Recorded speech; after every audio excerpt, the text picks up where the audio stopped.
the 2012 FHSAA Football Finals, Week 2. And we start today with the 5A State Championship game here from the Florida Citrus Bowl in Orlando. It's the Godby Cougars out of Tallahassee and the Immokalee Indians.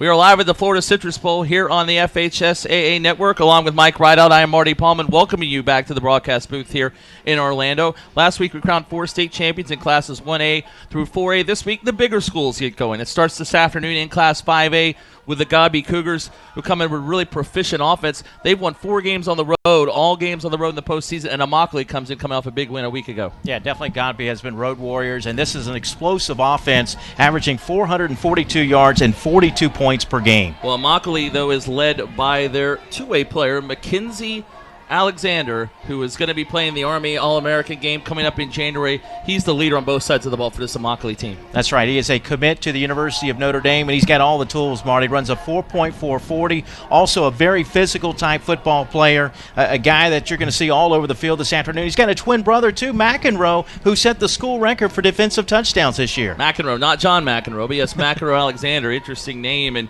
Immokalee's going to come with the defense, but on the other side for the Godby Cougars, it's all about the offense, led by their running back, Khalid Thomas, number 23. He's a Kentucky commit. Yeah, headed to the SEC, so he's going to be a part of that ground and pound offense at the next level, and it really makes this team go over 1,400 yards rushing this year. He's a 4-year starter for this football team. They go as far as he goes. And their quarterback, J.T. Bradwell, is a very good runner as well, good passer. They have all kinds of speed to the Godby Cougars under former Florida State assistant, now the head coach, Ronnie Cottrell.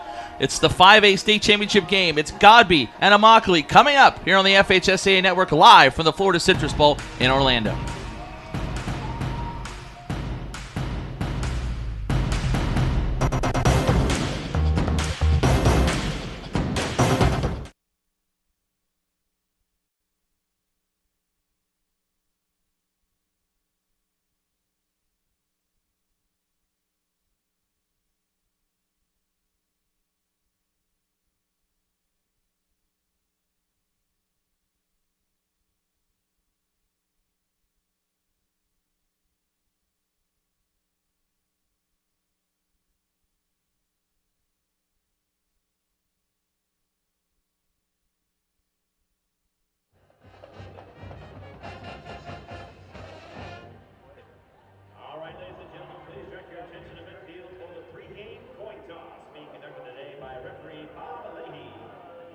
For Godby are number 23, Khalid Thomas, number 24, Lester Thomas, number 32, Luke Helms, and number 53, Antonio Wiggins.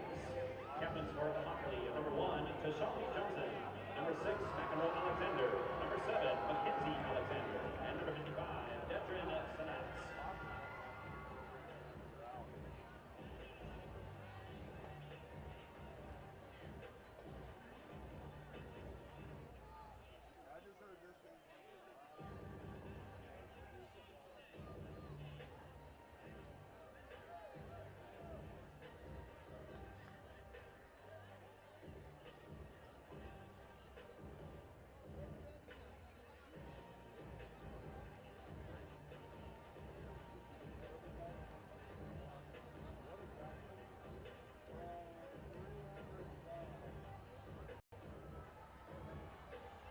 Immokalee will receive the kickoff, and they will defend the south end zone.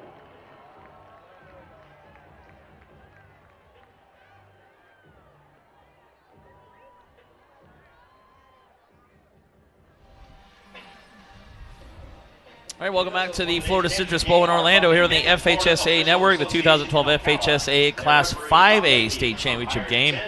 The Godby Cougars, 13-1 record, and the Immokalee Indians with a record of 11-3. Along with Mike Rideout, I'm Marty Paulman, welcoming you back here to the Florida Citrus Bowl as we get ready for our first of 4 state championship games this weekend, which will close out the high school football season in the state of Florida. Pretty good matchup as we start, as we said in our first segment. Godby, a team that went 13-1 this season, but went on the road. They lost to Crawfordville Wakulla in their next to last regular season game. They had to go on the road, win 4 straight games. They did just that, including a revenge win over Wakulla And then a big win over Bishop Kenny, 64-29. And then last week went to Tampa Robinson and won a big game in the state semifinal. Yeah, they got a little revenge after they lost at Wakulla, which was the #1 team in Class 5A, Marty. They beat Wakulla, as you mentioned, in the playoffs, 14-7 to get here. But they've been road warriors, as you mentioned in the pregame. For the 7th time in the last 8 weeks, they are playing away from home. They're here in the Citrus Bowl in Orlando today. Yeah, their first win was at West Florida School. They went to Wakulla, won 14-7, 64-29 in Jacksonville over Bishop Kenny in the state's regional final. And then last week at Tampa Robinson, the state semifinals. Meanwhile, immokalee, they do some road games as well. In fact, they went on the road and won at Miami-Jackson last week in the state semifinal round.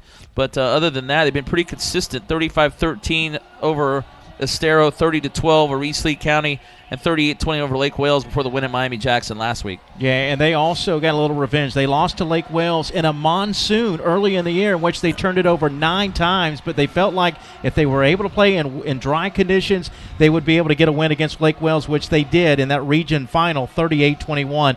And for the first 3 games, they were at home in the playoffs before, as you mentioned, traveling to Miami-Jackson and getting a 29-21 win. So it should be a good one here in the Class 5A state championship game. And Godby winning last week at Tampa Robinson, 24-20. You mentioned immokalee lost to Naples, 55-29. They were a state semifinalist in Class 6A early in the year. Lost to Lake Wales, 19-14, and then to Barron Collier, 12-9.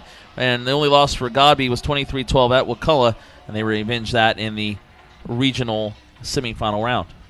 Godby wearing the white uniforms with the blue letters and numerals, blue stripes, and the blue cougar on the helmet, the Godby Cougars. The immokalee Indians in the red with the white letters and numerals, the red helmets with the Indian logo, the spear, the tomahawk, and the white pants and red stripes. How often do you see a quarterback back to receive the kick? But Deshumby Johnson is over on the far side wearing #1, and he will be one of the return men for the Indians. Along with J.C. Jackson, they are the returners. There's the short kick. It's a very short kick. Ball in the air, and Godby almost had it. Boy, a big hit there as Jimmy Bays, number 14, made the catch, took a big hit. It's going to be great field position for immokalee. Godby almost recovered that kick right out of the air. It went about 15 yards, and immokalee, though, will get good field position. They're on 47 to start the game. Yeah, you see Deion Singleton, who came up with it, number 14, but you're right, it was number 11, Jimmy Victorian, a 6'2" receiver who leaped up into the air and almost snagged that ball. So immokalee will start with the ball. You mentioned Deshumby Johnson, 5'11", 175-pound senior quarterback. Immokalee one back to his right and 2 receivers to each side. Now in motion goes number 7, Mackenzie Alexander. And now a short throw is incomplete. Alexander dropped it, but he's running. He never caught the ball. It bounced right up into his hands. Yeah, I guess for good measurement, just to make sure it wasn't a backwards pass, but that's an incomplete pass. Well, Mackenzie Alexander being recruited by many Division I schools, as you'll see on the replay. Deshumby Johnson, fake handoff, rolls to his right. He's a Cincinnati commitment, the quarterback number 1. Just a short pass. It's forward, and it's dropped by Alexander, who will be playing in the U.S. Army All-America All-Star game coming up the first of the year. So that pass incomplete, and it's second down as immokalee will run the spread offense led by their third-year coach Jared Ackley, 40 years old, out of Idaho State University. He is 23-9 in his third year at immokalee. Hand off around the left end to Dearness Johnson, and he has about 3 yards, maybe 4, to the Godby 49. It'll be 3rd down and 6 coming up for the immokalee Indians. I mentioned Jared Ackley last year led immokalee to the regional finals and went 5-6 his first year in 2010, and this year to the state finals as the coach of the immokalee Indians. 3rd and 6, 3 receivers to the short side to the left, 1 receiver wide to the right, 1 back next to Johnson. Johnson on the run. He's going to move forward and be tripped up. Looks like he's very near that first down marker. And he may have it right at the 43-yard line. Going to be close. Actually, no, he does have it. A first down as we take a look at it again, and it was the scramble here by Johnson, able to pick up that first down and diving for the first down marker. Great play there by the quarterback. And again, we'll see a lot of that young man, Deshumby Johnson, 5'11", 175-pound senior. So a gain of almost 7 on 3rd and 6, first down. Immokalee near the 42. Here's a handoff to Alexander. Round in, has a lot of room to the 40, up to the 36 goes Mackenzie Alexander, a 6 foot, 180-pound. We mentioned him as a defensive back, but he also plays running back, kind of a 2-back, they call him in this immokalee offense. But he got a good block on the outside that sprung him for about another 5 yards and a good gain on first down. Gain of 7, 2nd and 3. Quickly, back we go.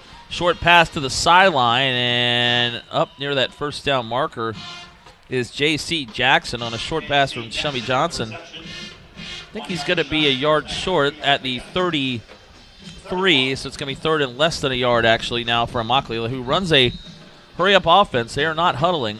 Quickly to the sideline. You can see they are just moving it forward. Short passes, whatever they can do. Third down and less than a yard. Opening drive of this 5A state championship game. And there's a handoff. It's stopped in the backfield, but moving forward, getting the first down is Dearness Johnson. He was hit by Ladarius Moore. That's right, Ladarius Moore, who was also in on that last tackle as well. Moore is fourth on the team as we take a look at it again. Motion with the receiver to the right side, and a good stop there by Moore, who has 14 tackles for losses this year, 3 sacks on the year, one of the leaders of this Godby defense. Antonio Wiggins also in the hit, but it is a gain of 3 yards and a first down out to 30 for immokalee. 4 receivers, 2 to each side. Around in and tripping up at the 28-yard line is J.C. Jackson. Again, came to the right side of the line. And he gets to the 27, tripped really over his own feet. It's a gain of 3, and it'll be 2nd and 7 coming up. Jackson, a junior, averaging just over 7 yards a carry, but that's only his 16th carry of the season. 2nd and 7. Fake. Now Johnson looks to run. Breaks the tackle, still moving forward, and he will be hit near the 25 as Johnson faked a pass and then took it himself for a gain of almost 2. It'll be third down, a little more than 5 yards at the Godby 25-yard line. That's why you can see why the University of Cincinnati is excited about getting Johnson. Yes, he can beat you with his arm, over 1,500 yards passing, 15 touchdowns, but his ability to move around, his mobility in the pocket is huge for this immokalee football team. 4 wide, 3 to the right. Now in motion again goes Mackenzie Alexander. Here's a handoff up the middle. An off-right tackle a couple of yards to the 23. As that is Dearness Johnson again. Going to be 3 yards short, so it's a 4th down and 3 now for immokalee. We're at the Godby 23, and I got to think at this position immokalee will go for it. In fact, there's not even they don't even stop. They will go right for it. From the 23, one back to the right of Johnson, 2 receivers to each side. He takes the snap. Godby brings pressure. Throw over the middle is broken up at the 10-yard line. It's knocked down by Jacob Pugh, the junior linebacker, as Johnson was trying to get it over the middle to Jimmy Victorin. The pass is incomplete, and Godby gets the defensive stop on 4th down, and they will take over on offense for the first time today. Let's take a look at it again. You'll see Pugh in the middle of your screen here come over and just at the last minute get a piece of it, because that ball, he threaded the needle, did Johnson, and he had a wide open player. And who knows, if that ball is caught by Victorin, he's probably in the end zone for 6. Yeah, he was open, but a nice play by Pugh. So Godby first down at the 23. J.T. Bradwell, 6'2", 200-pound junior quarterback, back to throw. Pass over the middle to Khalid Thomas. He's got space to the 30. Thomas will go out of bounds, and he has a Godby first down at the 34. A gain of 11 on first down. If you think immokalee runs a fast break offense, wait for Godby, as Khalid Thomas this year well over 1,000 yards on the season. In fact, 1,400. Kenny Young has 700 yards rushing. And number 3, Tim Longmire, number 6, and Jalen Howard, number 2, as they are right back to action. That is Bradwell, the quarterback, keeping it, and he will do that as well. And Bradwell moves forward to the 38-yard line. That's a gain of about 4. It'll be 2nd and 6. Yeah, this Godby team with a lot of weapons. It's not just Thomas. They average 442 yards and 42 points a game. And right back we go, as this time it's Tim Longmire, and he is stacked up at about the 40 after a gain of 2, so it's going to be 3rd down and almost 4 yards for Godby. Stacked up and stacked on. You look at Deidrin Sanat, 6'1", 315 pounds, number 55, right there in the middle of your screen. Big senior is Sanat. He's also being recruited by many Division I schools on the immokalee side. So 3rd down and 4. It'll be Bradwell on the shotgun. 4 receivers bunched to the right side, 1 to the left. Bradwell taking himself. He's going to get hit, and he moves forward, but he is brought down at the 37-yard line near the 38, and he loses a couple on the play. And on 4th down, Godby will have to punt it away. A host of Indians were there on the stop, led by 54, Larson Millen. 5'5", 150. You see him making the stop right there. 4 players around that football that time for Immokalee. So 4th down, and the punter on the field for Godby.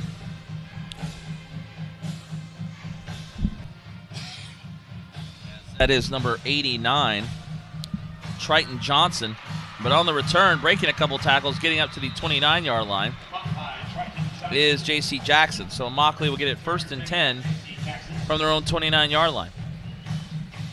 6:54 to go, first quarter, no score. Immokalee will start on its second drive of the game. Godby won the state championship in 1976 and then back-to-back in 86 and 87. Their last appearance in the state finals was here at the Citrus Bowl in 2008. They lost the 2A state title game to Cocoa. Mike, you did that game, a 7-6 thriller in overtime. 7-6 in overtime. So nobody scored until OT, as Godby lost that year by a point, but handoff up the middle to Dearness Johnson, and he will get to the 33, a gain of 32, a gain of 3. It'll be 2nd and 7. Immokalee winning in 2004, their only appearance in the state finals that year, as they defeated Madison County to win the state championship. They are back for the first time since. And Immokalee that year was a winner 17-15. As that is Johnson himself on the keeper. And maybe a yard, so it'll be 3rd down and 6 as you take a look at the Immokalee offense, brought to you by Florida Peanut Growers. Which we talked about 1 and 2, the 2 threats offensively, the 2 Johnsons for the Immokalee Indians, and a lot of speed, a lot of Division I talent on this football team. Well, that pass looked like it was short off the grass, but it was caught by Jackson. He moves forward to the 35, but he's 4 yards shy of the first down. As you take a look at the Godby defense, Jacob Pugh made that break up on the pass earlier. 4 DBs in there as well. Yeah, Bud McDonald, the inside linebacker, leading the team in tackles this year. Brought to you by Florida Peanut Growers. So 4th down, and Jimmy Victorin on the field to punt it away for Immokalee at his own 20. To return for Godby is Lester Thomas, number 24, at his 34-yard line. And that is a wobbly kick. Takes a roll, though, for Immokalee inside the 30 and will be down right at the 27-yard line. So Godby will start this second drive, 1st and 10, at the 27. Ronnie Cottrell is in his 3rd year as the head coach at Godby.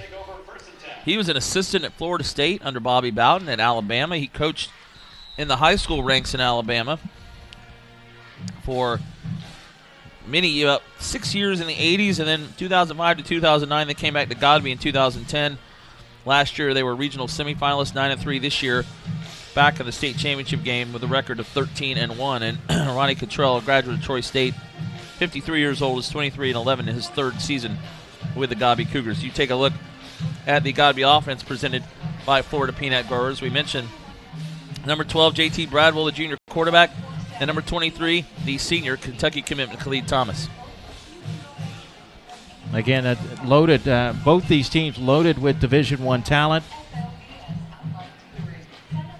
Now, Tim Longmire, number 6, the fullback, and the Immokalee defense, also brought to you by Florida Peanut Growers, led by number 7, a U.S. Army All-American, Mackenzie Alexander, also his brother, McEnroe Alexander, number 6. McEnroe is an FSU commit. McKenzie with Notre Dame right now at the top of his list. And don't forget that the finals are presented by your Florida Peanut Growers. Peanuts, energy for the good life. Visit them online at nationalpeanutboard.org. Let's run down some of the Immokalee players who are being, we mentioned Dedrin Sanat being recruited by many Division I schools, Mackenzie Alexander. You mentioned McEnroe Alexander at FSU commit, the quarterback. Tashumbi Johnson committed to Cincinnati. Dearness Johnson's committed to Florida, their running back. J.C. Jackson, number 10, their wide receiver, is committed to FSU. And then Jackie Marcellus to West Virginia. Jocelyn Alberic drawing interest from Ivy League schools, and Jimmy Bays with offers from Rutgers, Vanderbilt, and Missouri. So a lot of Division I talent on the field for both these teams. And on the Godby side, Khalid Thomas, number 23, committed to Kentucky, and number 24, the defensive back, senior Lester Thomas, is a Florida Atlantic commitment. That's FHSAA.org. So Godby will start this drive from their own 27. Bradwell in the shotgun will hand it off. Thomas breaks tackles, moves forward. Khalid Thomas to the 32, so a gain of almost 5. And it'll be 2nd down and 5 coming up for Godby. Tell you, these offenses both move quickly. They are right back up to the line, ready to go. You know, it should be noted also that Jackie Marcellus of Immokalee was injured about 3 games ago. Throwing deep at the 45. Bradwell overthrows Earl Calloway, the senior receiver. And it'll be 3rd down and 6 coming up now for Godby. So they are without one of their leading running backs today.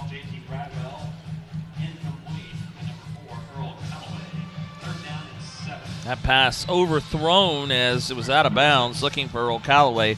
So 3rd and 6. Here's Bradwell. Takes the snap. Option pitch to Thomas. Thomas has nowhere to go. He is going to be hit and stopped in the backfield. He tried to get to the sideline. That is a gain of nothing on the play. It'll be 4th down, and now Godby will have to punt it away. Well, take a look at it again. Just the speed of this Immokalee defense. That's a great play there on the outside. Just holding on until his teammates could come in and help him out. He actually lost a little bit on that play. In fact, Immokalee is going to take a timeout with 4:54 to go in the opening quarter. As Godby had the punter on the field, so first time out of the game is used by the Immokalee Indians.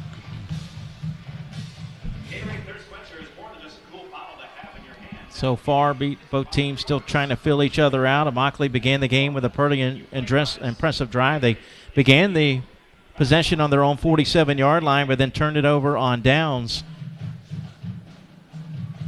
And now Godby with their 2nd offensive possession of the game. As you see the time, 4:51 left in the opening half. No score, or opening quarter rather. No score here at the Citrus Bowl. And look at the Indians marching band. Definite crowd advantage for Immokalee. They brought 6 buses of fans to this game. We were coming in, the fans were coming in, dressed in the red and the white. So there are folks from the Godby side dressed in the blue and white as well. But a good crowd coming up from Immokalee as you see the Indians band. Immokalee located, of course, down near the Fort Myers area in Lee County. And you see some of the leaders, the numbers rather, leaders on the Immokalee team. Number 1, Tashumbi Johnson. 2, Dearness Johnson. Dearness Johnson committed to the University of Florida, the running back, as the punter. Again, Triton Johnson will punt it away. And a short kick, and it bounces in front of Jackson, takes a Godby bounce, and will be down at the 32-yard line. So that's where Immokalee will start this drive. 1st and 10. They're on 32. Once again, good field position for Immokalee. As again, I mentioned earlier, they began their first drive on their 47. Their second drive began on their 29. So we got a defensive battle here in the first quarter with 4:42 to go. Both teams have punted. And Godby's punted twice. Immokalee punted once and also lost the ball on downs. This is the 3rd drive of the game for the Indians. So there's an inside handoff and nowhere to go again. That time for Dearness Johnson. Jacob Pugh on the stop, the leader of this defense, one of the leaders, 2nd on the team with 87 tackles coming in. There will be no gain on the play and bring up 2nd down and 10.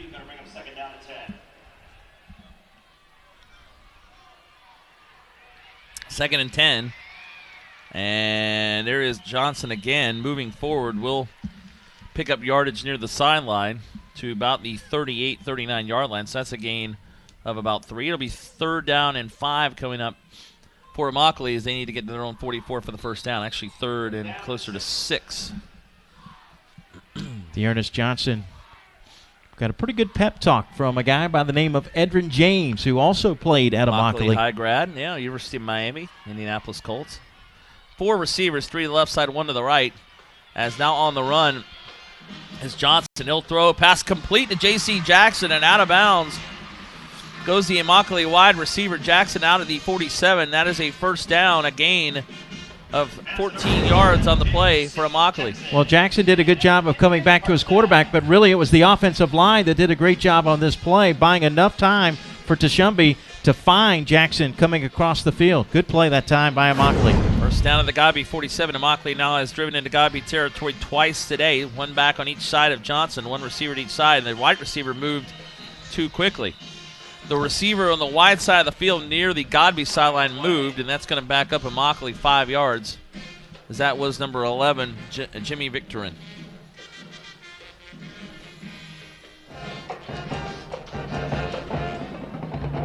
So that'll back him up.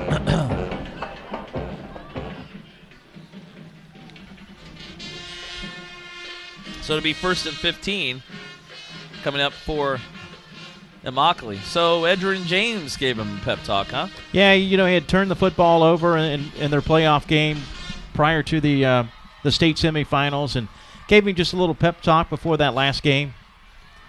1st and 15. Johnson will hand it off. Around in goes Jackson. He is hit right there.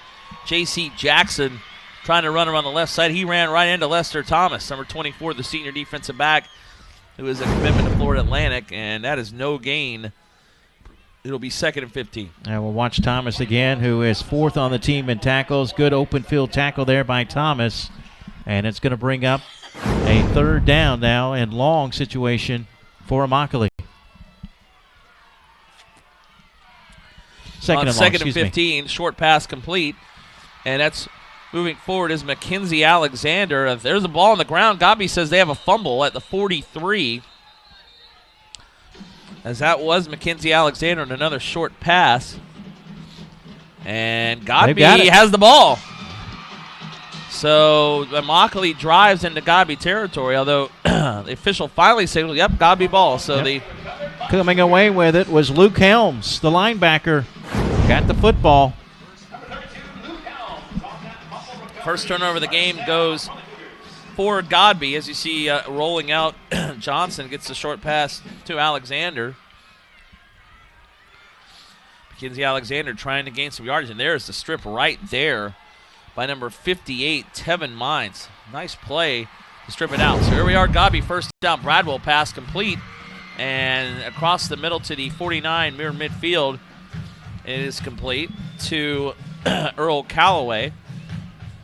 That's a gain of 6. It'll be 2nd and 4. Boy, getting late in the first quarter, but the defenses have dominated this game early on. 2nd and 4, quickly back to a handoff around in. There's some room, and then it closes up as it's Tim Longmire. He is close to the first down inside the 48-yard line, maybe about a half yard to a yard short. It'll be 3rd and 1. Boy, these two teams don't get a lot of time to rest calling these two teams. They're right back to the line. Here's Godby already back. Yeah, no huddle offenses. Both teams like to, up tempo and move the football quickly. Now the linemen move to the left, and now we have a flag. Did they get Immokalee to jump? That was an interesting formation because you had all the offensive linemen moving, except for the center, moving away from the line of scrimmage. Almost Henry. Yep, and they got Immokalee to jump off sides, so the trick works for Godby. And a 5-yard penalty on 3rd and 1 gives Godby a first down. Now the Immokalee 43. 5-yard penalty on the encroachment brings a first down for the Cougars on the 43. So first down for Godby. So we have 2:08 to go. Opening quarter, no score. Godby in Immokalee territory for the first time. Bradwell on the shotgun, 2 receivers to each side. Now he'll send Jalen Hayward in motion. Hayward will take the handoff, cuts up, and then he is hit and moves forward to the 39-yard line. Jalen Hayward, the sophomore running back, comes from the right side of the line and gets 4 yards. It'll be 2nd and 6. Yeah, very close to a face mask as McEnroe Alexander got his hand up near the face mask. 2nd down, quickly we go back. Bradwell will keep it himself, breaks the tackle, comes up to the 35. Ooh, he is hit hard. And there's a flag. That's going to be a helmet to helmet, I believe, on Immokalee. Or a face mask, it looked like, as JT Bradwell kept it himself. He is a pretty big quarterback at 6'2", 200. He can run. Well, he ran into take a hit there. Xavier Richardson, who is 6'4", 205, but he led with the helmet. So you're right, this will be a penalty against the Indians. So that'll be 15 more yards tacked on. I don't know if he had the first down. He was close. I think he was going to be about a half yard shy. Yeah. But it will be a first down after the penalty. As the official makes the call now. Yep, and we are moving forward as There's the fake by Bradwell. And right here at the end, yep, helmet to helmet. So the call, as you said, was on Xavier Richardson. So first down, now at the 18 all of a sudden. 4 wide again. Bradwell takes the snap with no backs. Now in trouble, and he is tripped up. Now rolls to his left, back at the 30. Passes almost intercepted and caught at the 9-yard line down to the 8. Boy, what a catch. As you mentioned, it was almost intercepted by immokalee's McEnroe Alexander, and it was actually thrown in behind the receiver. First you had your quarterback, Bradwell, buying time, almost going down, but still being able to get it. Yep. You're right. I think that ball might have been tipped and then was finally caught there by Tim Longmire. Longmire made the catch off the tip, but what are we doing here? Oh, we were coming back. No. Never mind. I guess so. I didn't see a flag of the play. I didn't either, but it looks like a hold, I guess, against Godby. We're going all the way back to the 35-yard line.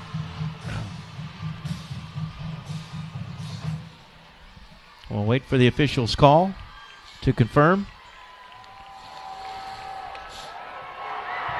Yep. Was holding. Well, now it's second down, the 35. They got to get to the 9-yard line, so it's 2nd and 26. Again, Bradwell in the shotgun. 3 receivers, one in front of each other to the right side, one to the left, one back next to Bradwell, the quarterback. Bradwell takes the snap, pass over the middle. Receivers fell down and no flag. As on the coverage, J.C. Jackson was on Hayward. I guess they're saying they Got tangled up. Feet. So now, good no call. The scoreboard says 2nd and 17. That's not right. It's 2nd down and 26. They got to get to the 9-yard line. Actually, now it's 2nd down. As that was a first down play.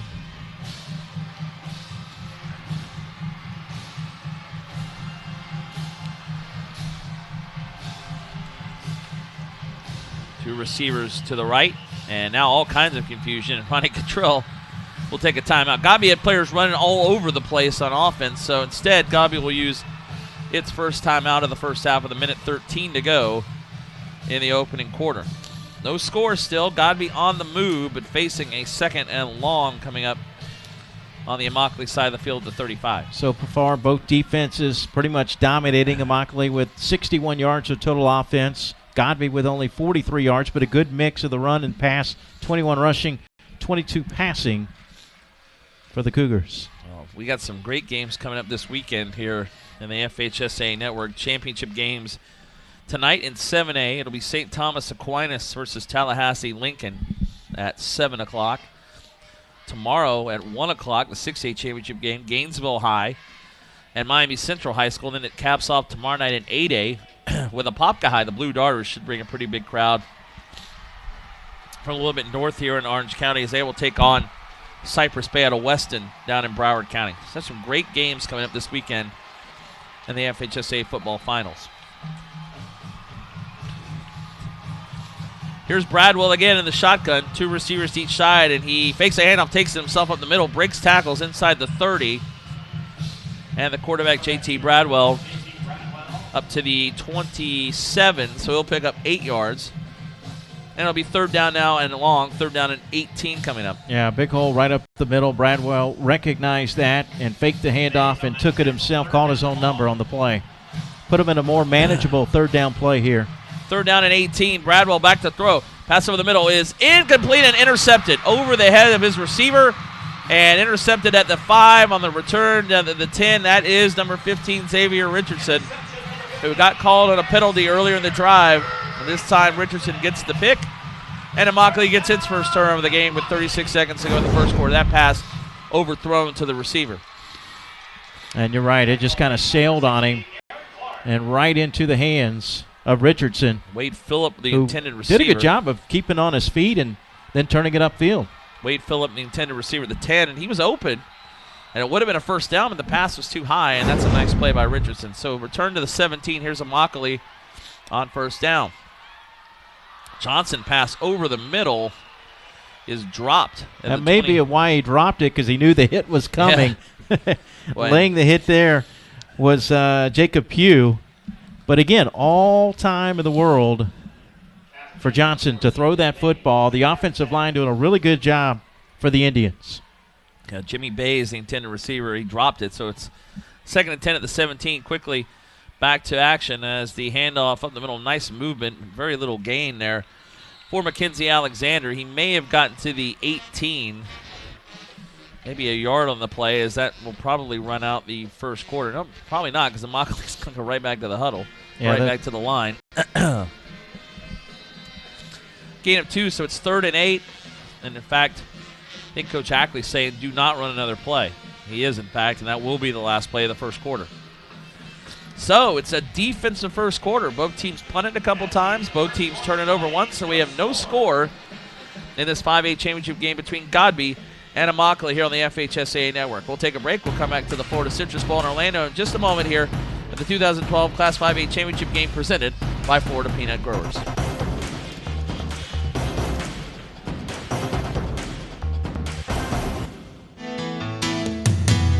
Out here, away from it all, a guy can get to thinking, what makes peanuts America's most popular nut? Well, for one thing, they've got more antioxidants than broccoli, carrots, or even green tea. Why, they're a bona fide superfood with more than 30 vitamins and nutrients. And the taste? Well, that's pretty hard to beat. Yes, when you really think about it, good things happen for a reason. I'm Nick Marshall, and I'm a Florida peanut farmer. I dig peanuts, so you can dig them too.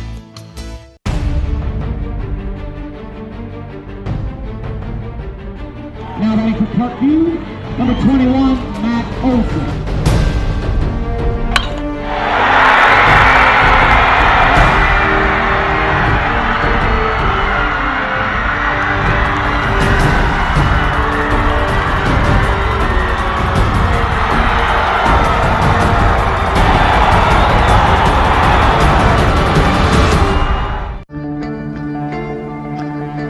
One match away from immortality. This is a total team effort. We're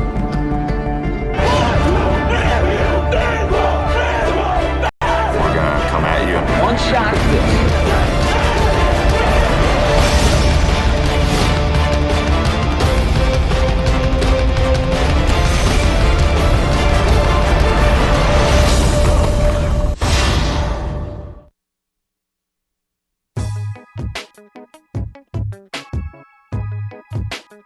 Third down and 3 for the Indians.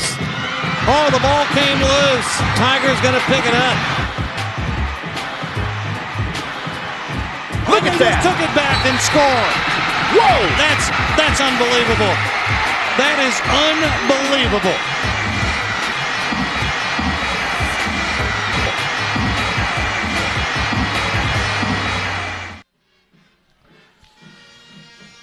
All right, welcome back.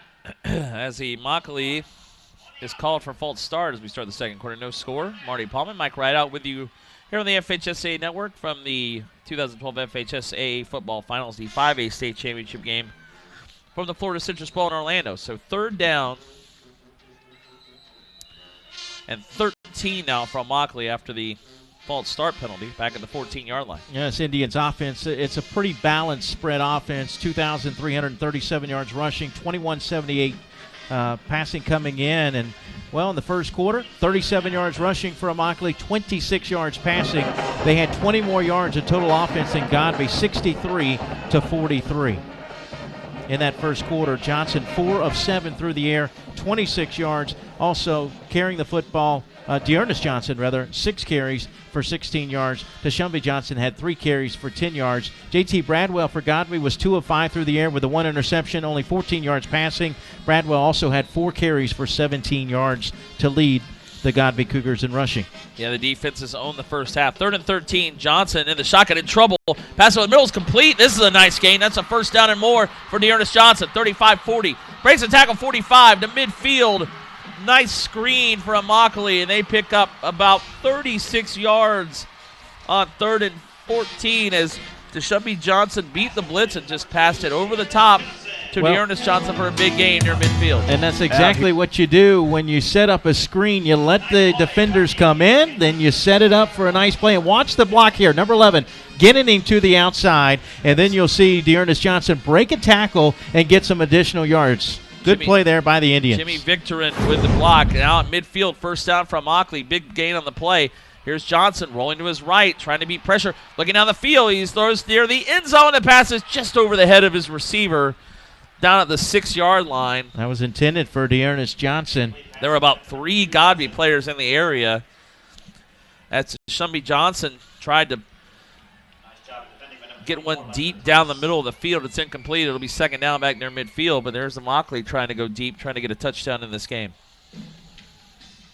And again, the offensive line doing a good job of blocking. Johnson rolling out on the play, buying additional time, but just couldn't complete the pass.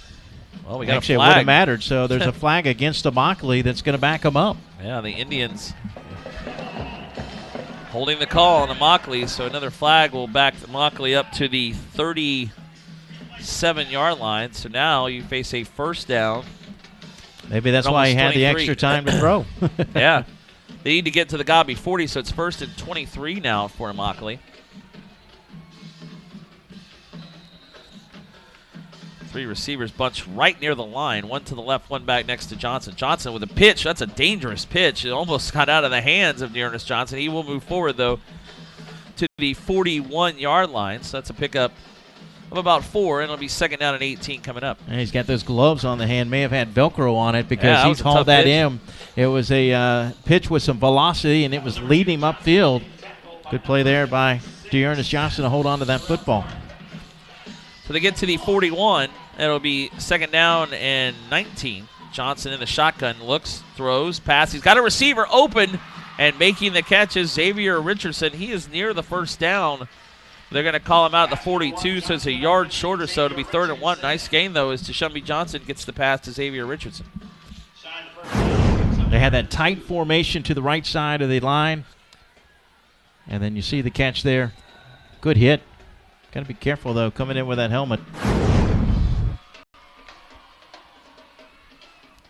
Actually, they're going to say it's at be the third 43, down. so it's third and almost 3, third and about 2.5. Johnson in the shotgun again. Actually, under center will roll out. He's going to go deep down the sideline, trying to get it to his receiver, and it is going to be broken up at the 7-yard line. Pretty good coverage. De'Eric Culver, number 26, was one-on-one with J.C. Jackson down the sideline.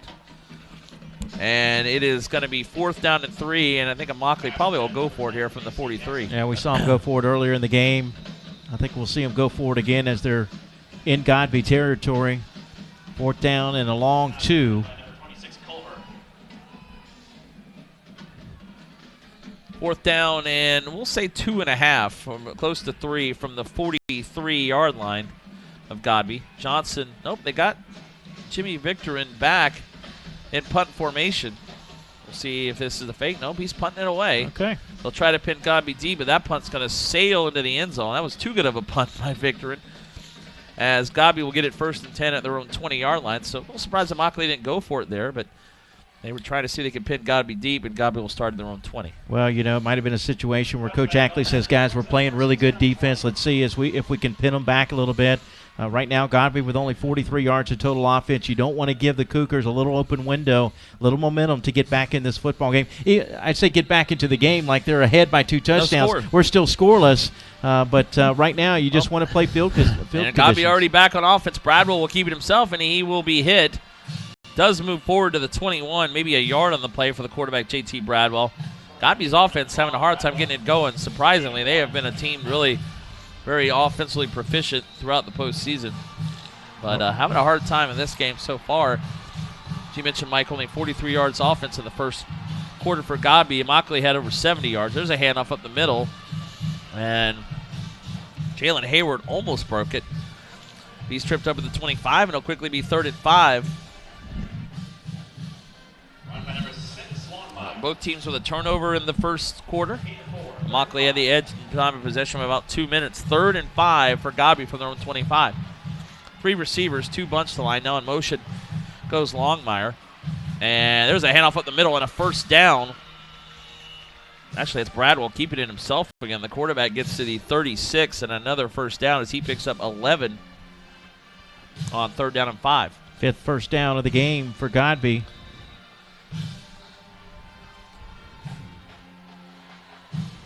Godby's last drive in an interception. Their previous two ended on punts. And there's a pass complete to the sideline. It's almost another first down for Godby. That's Khalid Thomas. Thomas with over 1,400 yards rushing on the year. He's headed to the University of Kentucky. Yeah, Thomas gets to the 40, right near the first down mark of the 46, second and half a yard. Here is Thomas around it, looking for space. Breaks a tackle, has the first down at midfield, still moving. And he is still moving forward. He'll get brought down as he gets to the immokalee 46. It'll be 8 yards for Khalid Thomas. That was a nice run because there wasn't a lot there, but he kept following the blockers and slowly but surely moved his way upward to get a first down at the immokalee 46. Yeah, and some juking and jiving going on, too. Look at the little body moves there. Yep. And then breaking tackles and continuing to move north and south. And we have an immokalee player down at the 44-yard line. And that will bring us to a timeout with 9:13 to go in the first quarter, or the second quarter. That is number 31, Jason Seedy. So he is down on the ground, the left defensive end for immokalee Indians. So no score as we have 9:13 to go in the second quarter, but Godby on the move in immokalee territory. Today's game and all these games in the 2012 FHSA football finals are presented by Florida Peanut Growers. Peanuts, energy for the good life. Go to nationalpeanutboard.org for more information. This current drive, 5 plays, 34 yards. Their longest drive so far. As we take a look at the other state championship games coming up tomorrow. Gainesville, 14-0 on the year, ranked number 1 in 6A, taking on Miami Central. Should be a good one in 6A. And then in Class 8A, hopefully we'll have our largest attended crowd as nearby Apopka will be taking on Cypress Bay. Cypress Bay will bring, that's the biggest school in the state down in Weston, Cypress Bay. They'll bring some folks, but Apopka, the closest team to the Citrus Bowl in these finals. And expect a pretty good crowd from Gainesville as well coming tomorrow for that 6A game. And tonight we have the 7A championship game between St. Thomas Aquinas and Tallahassee Lincoln. So that should be a pretty good game as well. Aquinas knocked off the nationally ranked number 1 team in the country, Bradenton Manatee, last week in the state semifinals. Yeah, Lincoln went on the road and beat 4th-ranked Osceola, an unbeaten Osceola team, to get here. In fact, both teams knocking off unbeatens to play for the 7A title coming up tonight. So Seedy able to come off the field.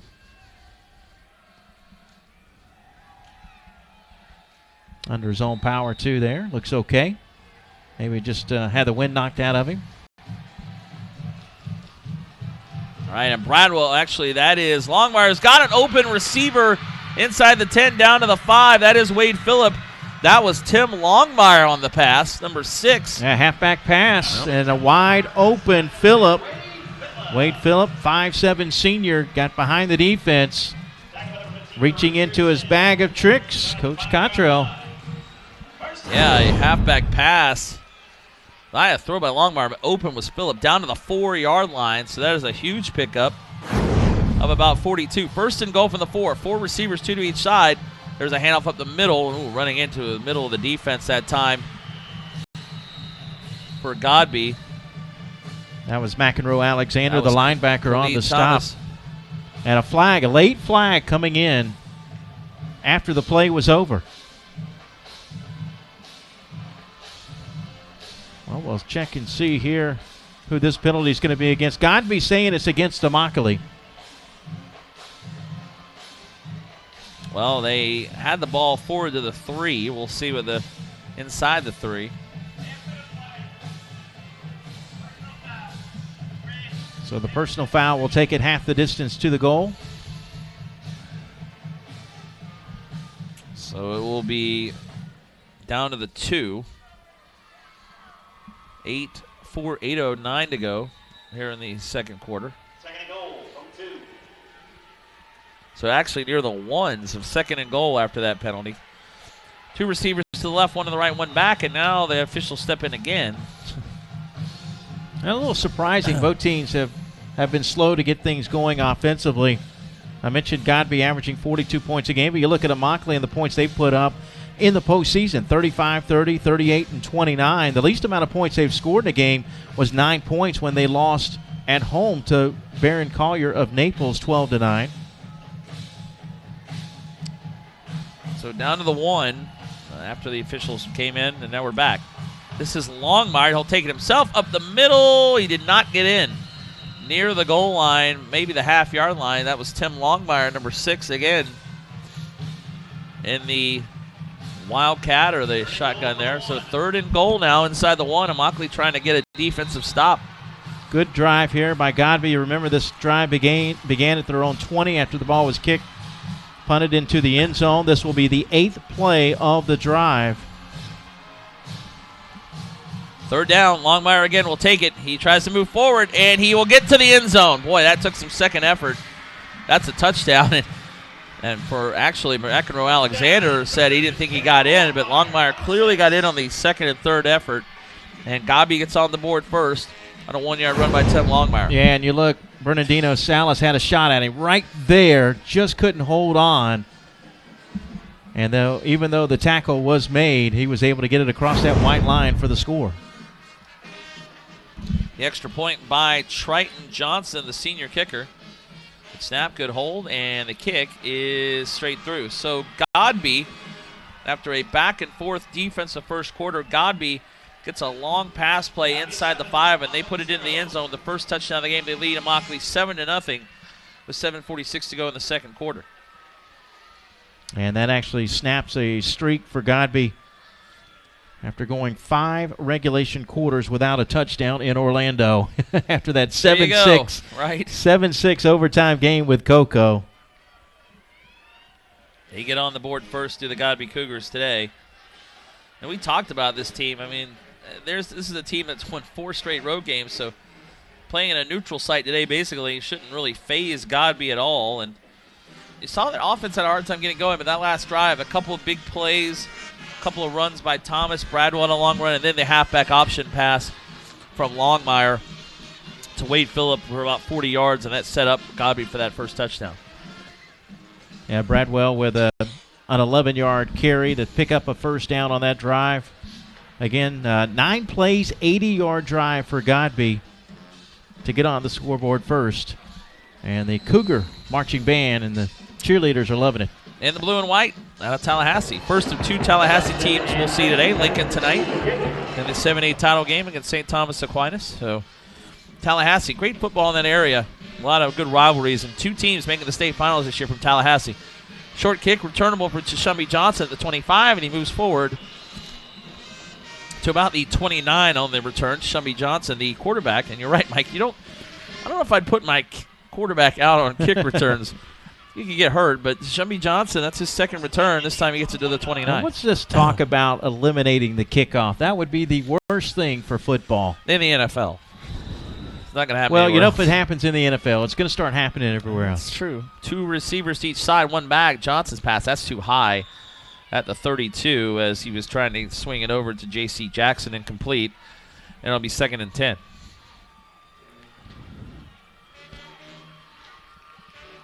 Godby now has moved ahead in total yards, 122 to 120. You know, the scoreboard of the Citrus Bowl says Immokalee is not playing anyone. Godby name is not up on the board here. 2nd and 10, and now a stoppage in play. Referee will come in, and they will discuss a possible penalty here. There you see it. See, somebody's playing Immokalee. Not quite sure who. There it is, Godby, and then it went away. Every now and then it kind of gets in there quickly. They know who they are. Yes. Encroachment on the offense. Immokalee getting the worst of the penalty situation early in this game. So back to the 24, and it'll be 2nd and 15 for the Indians.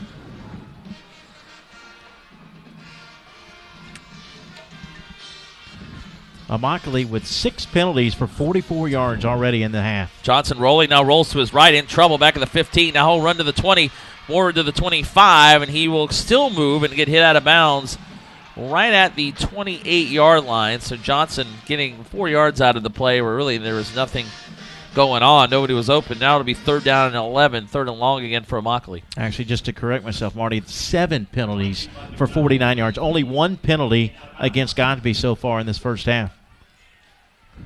Yeah, penalties definitely going against the Indians. So 3rd and 11 at the 28. Immokalee their own 28. 3rd near 10. Johnson, the shotgun, will take the snap, looks forward, pass over the middle, is tipped, and it's intercepted. And that is Lester Thomas at the 46-yard line. That pass was thrown in between about 3 Godby defenders as he was trying to get it in. Mackenzie Alexander was Johnson. It was tipped, intercepted, and Godby will get great field position at the immokalee 46. Second turnover of the game for immokalee. You'll see it tipped again. That was why he was able to come up with it. Still pretty good time. Had time to throw, but it was tipped there by Luke Helms. And there's Lester Thomas. Right in the hands of Thomas. So 46-yard line, 1st and 10. Bradwell fakes it, takes it himself, up to the 40, 35, and all the way down to the 32, 31-yard line goes J.T. Bradwell. A gain of 15 and another Godby first down. And Godby, really, they are a quick striking offense. I can tell you because I saw them play Bishop Kenny. They had about 4 1- and 2-play drives in that game and a 64-29 win, and that was in the regional final. And we talked about Khalid Thomas coming in, the leading rusher, but today J.T. Bradwell has been the leading rusher. That was his longest run of the game. And there he goes again. Inside the 30 goes Bradwell. He'll get down to the 28. And he'll pick up about 3 on first down as we go under 7 minutes in the second quarter. Godby up 7-0 and on the move after the interception. So two turnovers now for immokalee, and we'll see if Godby can make them pay for it. 2nd and 7. Bradwell in the shotgun again. We have 2 receivers to the right, one to the left, one back. As the handoff goes, there's Kenny Young up the middle, breaks the tackle inside the 20 down to the 18. That is the jet quick Kenny Young, who's listed at 5'8". I don't think he's even 5'6", to be honest with you, as we have an injured player. Well, for a little guy, he just ran over an Indian and hurt him on the play. Looks like Gene Borgella, number 24, is the injured player from immokalee. So Godby will have a first down inside the immokalee 19 after the gain of 13 on that play. And here you see it again. Inside handoff. Young, big hole there. Breaks the tackle. And he keeps moving forward. Not a very big running back. Runs right over Johnson there. And actually, that was number 20 that came in. No, that is 24. Who ended up taking the worst of Regala because he was holding his side or his stomach area. So we have 6:24 to go second quarter. Godby up 7-0, and they are driving again inside the immokalee 20. By the way, that touchdown for Godby, their first regulation touchdown in a championship game since 1986. Really? 86. Well, they won it in 87, so that makes me go to my records as well. 87 would be the answer. 87, okay. That was close. Here's that touchdown again. Yeah, Longmire. Breaking a tackle again. Yeah, that was 3rd and 1, and here he takes on a nice tackle attempt by Macro Alexander, but Longmire, who was in the Wildcat, lined up at quarterback, able to just get it into the end zone for the touchdown. So it looks like Gene Borgala is up, and he is able to walk off under his own power. I haven't had a regulation touchdown then in 25 years. 2008, Godby played Cocoa here, and it was an overtime 7-6 game. Cocoa won that, and that was when Cocoa was on the run of 3 straight state titles. Right, yeah. That was the first of 3, in fact.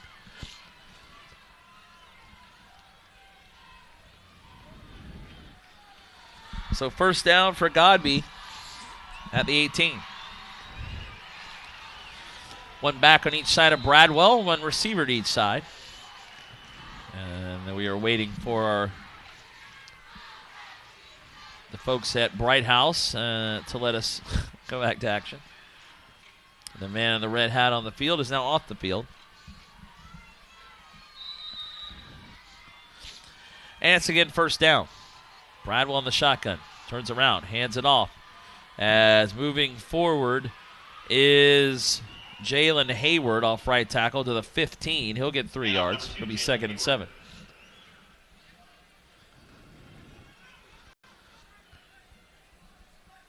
So coming up, the 5th play of the drive, which began after the interception by Lester Thomas. And again, up near the 10-yard line. That's Bradwell again. The quarterback keeping it again. He picks up 4 more yards, and now we have a 3rd and 3 from the 11, and Godby will quickly get back to work. Yeah, Bradwell has more yards rushing than anyone today. That last rush puts him over 50 on the day. 2 receivers each side, 1 back. Bradwell and immokalee goes offsides. That's going to be a Godby 1st and goal. The right side of the defensive line for immokalee moved. And that will give Godby a 1st and goal, probably about the 6-yard line. How about JT Bradwell today? 9 carries, 51 yards. He has a long of 16. He's averaging 5.7 per carry. Not one of their leading rushers on the season, but boy, he's capable of that. And it's a 1st down and goal inside the Godby 6.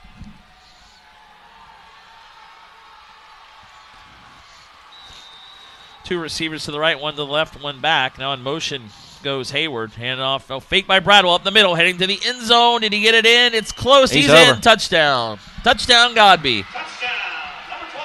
Well, JT Bradwell is seeing something in the middle of that defense that he likes.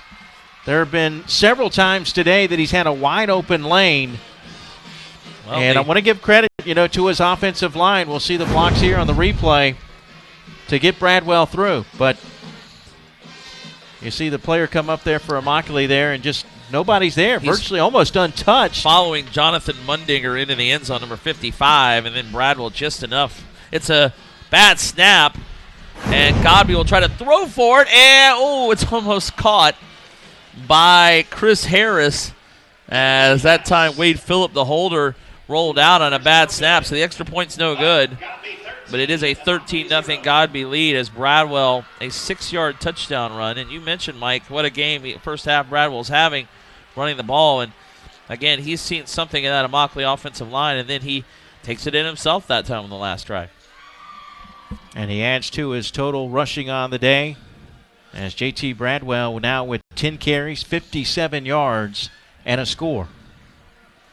So we have 5:20 to go in the second quarter, and Godby now takes a 13-0 lead. As they've scored in their last 2 drives, and that time Godby turns the interception. They get the ball in the immokalee 46. They turn it into a touchdown with a short field.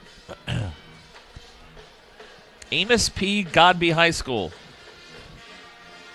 located in Tallahassee, Leon County.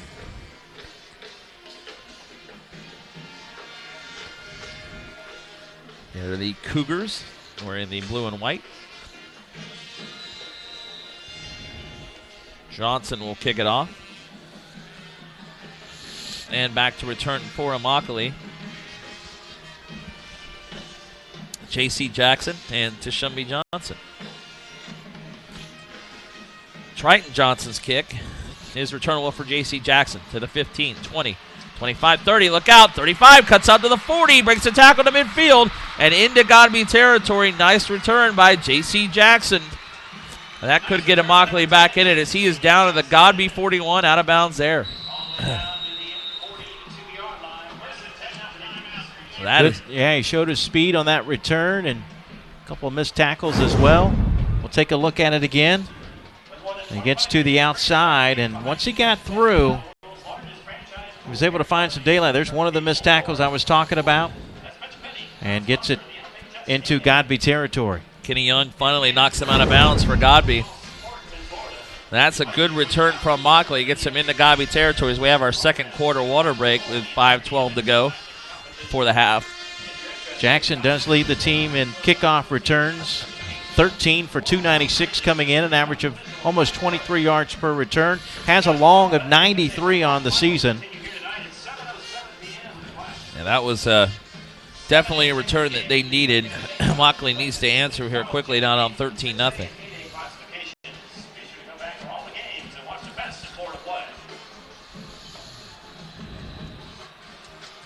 First down at the 41 of Godby. In the shotgun, Johnson. He will hand it off, and Dearness Johnson has nowhere to go. He runs into a few Godby defenders, led by number 57 there, Ladarius Moore, number 58, Tevin Mines. And Santonio Wiggins, number 63, so no gain on the play. It's 2nd and 10 at the 42 of Godby. Now quickly back to action with Johnson taking the snap, rolls to his right, looks to throw, pass is complete, cutting up and breaking tackles up to the 27-yard line is Xavier Richardson. Now he's getting up slowly as Richardson has an immokalee first down. Immokalee was able to get to the Godby 23 as we take a look at this last play. After making a catch, making a man miss, and another, getting a first down, but they drove to the 23 of Godby in the first quarter, had a pretty good drive after the short kick, and then turned it over on downs. You have to get, I would imagine this will probably be 4-down territory for Immokalee again. So a gain of 16, it's first down at the Godby 26-yard line.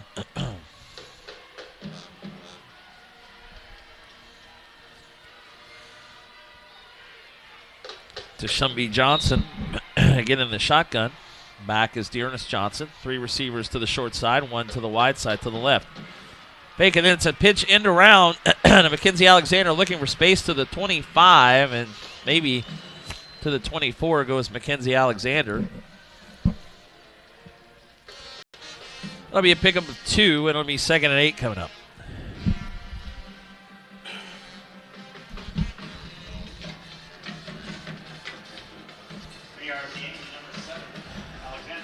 So 2nd and 8 now at the 24 as we now have almost 4 minutes to go here before the half. Johnson in the shotgun. Slow snap. Zips a pass complete to the 12. Inside the 10 is Richardson. He's down to the 9, and Immokalee has a 1st and goal.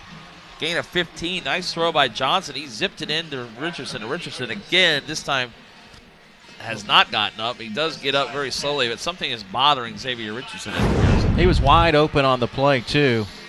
Watch here, you see Richardson in front of the defensive secondary. Can't quite tell what happened, how he had gotten shaken up. He got shaken up a couple plays ago when he made that first down maybe his play. Neck was bothering him. So a 1st and goal, Immokalee now driving, down 13-0, 1st and goal from the 9. 3 receivers to the right, now in motion goes Mackenzie Alexander.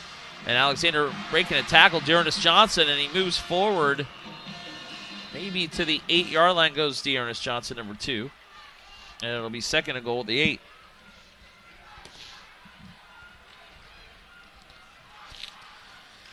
This drive began on the Godby 41 after the long kickoff return.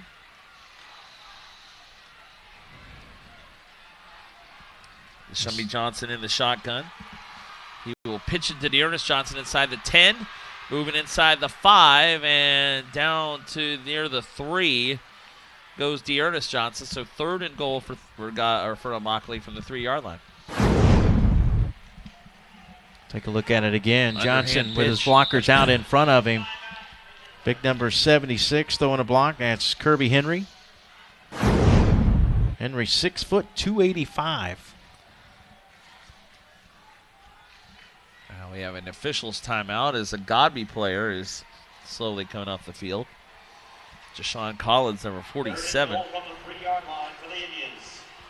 So a 3rd and goal for Immokalee from the 3.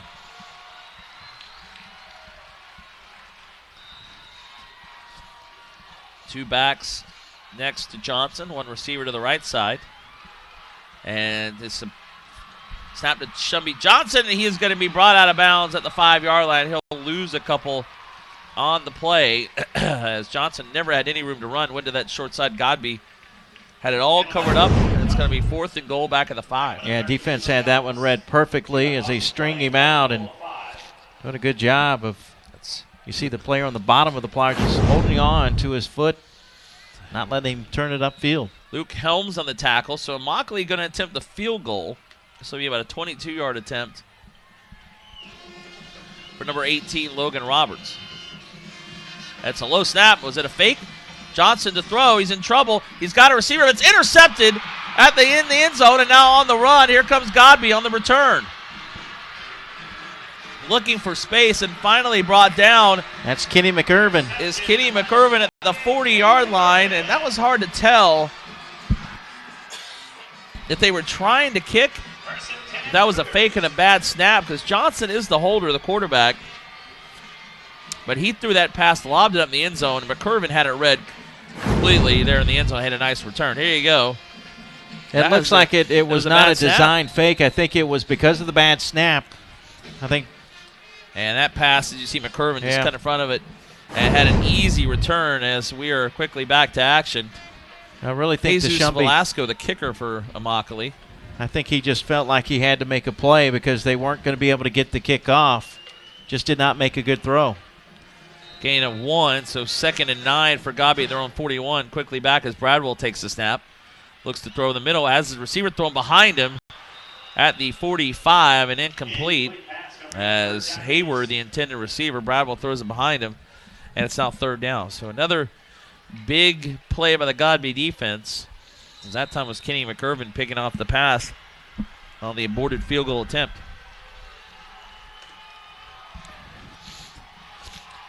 Two receivers each side, one back. Bradwell now sends Cleet Thomas to the right. Bradwell takes the snap, looks, now on the run, looks to move. There's the pass, has his receiver, and he overthrew him at the 40-yard line as Hayward was open. JT Bradwell, though, sailed it over his head, and it's incomplete. 4th down, and now Godby probably will punt it back to immokalee with 2:06 to go here in the second quarter. Still gives the Indians a little bit of time to work with. Good job by the defense to turn them over here. Although it looks like Godby's going to go for it. Well, this Bradwell's in for a quick kick. Two backs next to Bradwell, receiver to the left, two to the right side. Yeah, you're Godby right. Going right to left. Now Bradwell will back up to punt it, and he will kick it. And there's no returner for immokalee. So at the 25, take a Godby bounce inside the 20, and we'll be down at the 17-yard line. So JT Bradwell punts it away. And, you know, with 1:54 to go before the half, the way your defense is playing, just punt it and pin immokalee deep.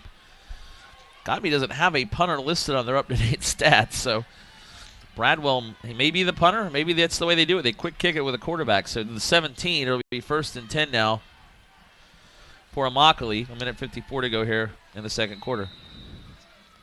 Yeah, when you average almost 500 yards of offense a game, you rarely punt the football. Johnson has his receiver open at the 35. J.C. Jackson will slip down. Actually, it is Jackson. Down to the 43-yard line as Jackson slipped. That's a gain of 26, and now immokalee in business as Jackson is down right in front of the immokalee sideline. 1st and 10 at the 43. So immokalee quickly to the line again. Two receivers each side, one back. Johnson takes the snap, and now a flag comes in. You know, it's interesting because I would have thought that we would have seen JT Bradwell throwing the football a little bit more. He's been running the football more than we thought, and Johnson has been throwing it frequently. 17 passes for Tashumbi Johnson in the first half. He's completed 10 of them for 138 yards. Yeah, Bradwell coming into the season and throwing for coming into the game and throwing for 2,300 yards, 19 TDs, 7 interceptions, and was not one of the 4 leading rushers, but today has been the leading rusher. High snap. It's 1st and 15 for immokalee. And Johnson going to be brought down at the 32-yard line. Good play by Ladarius Moore. Yeah, he chased him down and never gave up on the play. Moore, we've called his number a couple of times. You watch Moore breaking free from the block there by Kirby Henry and making the stop. So back to the 32. It's 2nd and 20. And timeout is taken on the Godby sideline on defense. So Godby, one timeout remaining and 1:10 to go before the half. immokalee with 2 timeouts left. They'll have a 2nd and 20 coming up from their own 32-yard line. Take a look at the Godby band again. Both bands are here today.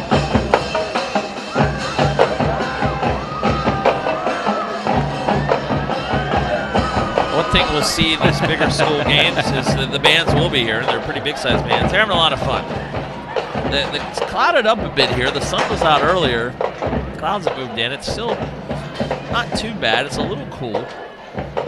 Nice day to enjoy. This is football weather. Last week it was 85 degrees. It was pretty warm for this time of year, even in Florida. But today about 65, 70 degrees, and the clouds are rolling in. On 2nd and 15, Johnson throws the pass complete to Jackson. He breaks the tackle and moves forward to the 39. Again, that's J.C. Jackson. Well, they're going to have a little sense of urgency here as we near the 1-minute mark. 3rd and 13. They need to get past the Godby 48 for a first down. They're at the 39, their own 39. So 2 receivers each side, 1 back as Johnson takes the snap. Now on the run, rolling to his left at the 35, moves forward to the 40. He'll throw the pass up in the air. It's tipped and incomplete up at the 32-yard line as he was trying to get it to Mackenzie Alexander. Took a big hit over there. Yeah, he's shaking up, slow to get up on the play here. Lester Thomas and Kenny McIrvin on the hit. It's 4th down for immokalee as you see Johnson moving in the pocket. He came very close to going past the line of scrimmage, I thought, but now lets it go nice, just before he gets to it. Yeah. Yeah. So, boy, Alexander got a hand on it and got hit hard. We do have a flag on the play, though. I think. Most of the penalties have gone against immokalee in the first half. We do. We have one at the 40-yard line. You see the officials there. Looks like this is also on immokalee. Well, we'll see. The officials discussing with Godby's Luke Helms. 39 seconds to go in the first half. Yep, they're going to back up the Indians again.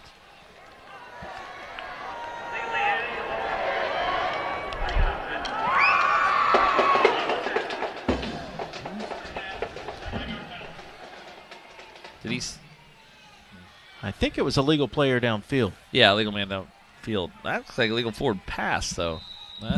No, he didn't. He didn't pass the line of scrimmage. He was about 2 yards. Oh wait, you know what? No.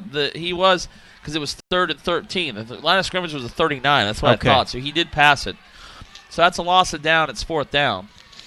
And now again punting it away is Jimmy Victorin. That's a good punt by immokalee. It's going to take an Indians roll all the way inside the Godby 10. And we'll be down at the 7-yard line. And now with 19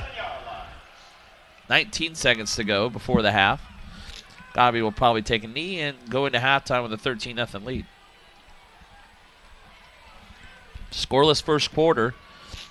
And Godby gets 13 points on the board here in the second quarter of this 5A state championship game for the Florida Citrus Bowl in Orlando. Yeah, immokalee with more total yards, but nothing to show for it. 188 yards of total offense, 164 for Godby, but 3 turnovers in the first half have been big for immokalee. Godby made them pay on one of the turnovers. So it will be Godby with the ball at the 7. And again, don't expect to see anything but a knee here by J.T. Bradwell. They also had the one interception in the end zone on that 4th down play when they were attempting a field goal.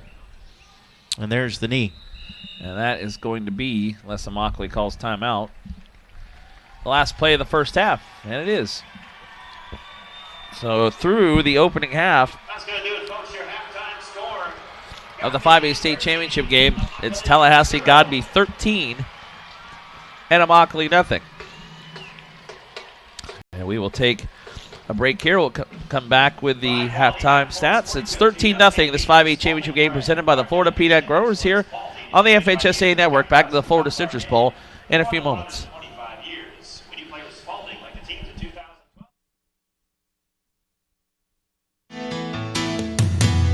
Out here, away from it all, a guy can get to thinking, what makes peanuts America's most popular nut? Well, for one thing, they've got more antioxidants than broccoli, carrots, or even green tea. Why, they're a bona fide superfood with more than 30 vitamins and nutrients. And the taste? Well, that's pretty hard to beat. Yes, when you really think about it, good things happen for a reason. I'm Nick Marshall, and I'm a Florida peanut farmer.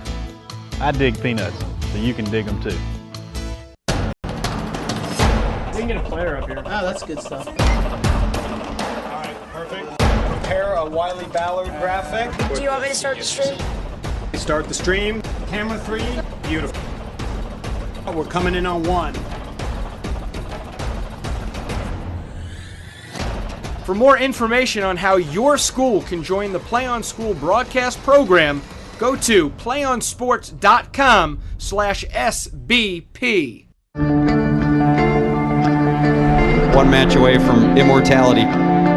This is a total team effort.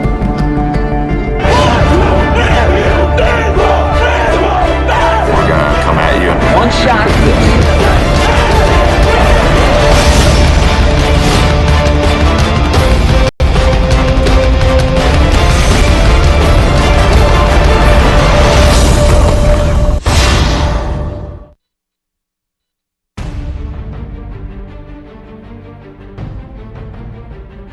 Now ready for Parkview, number 21, Matt Olson.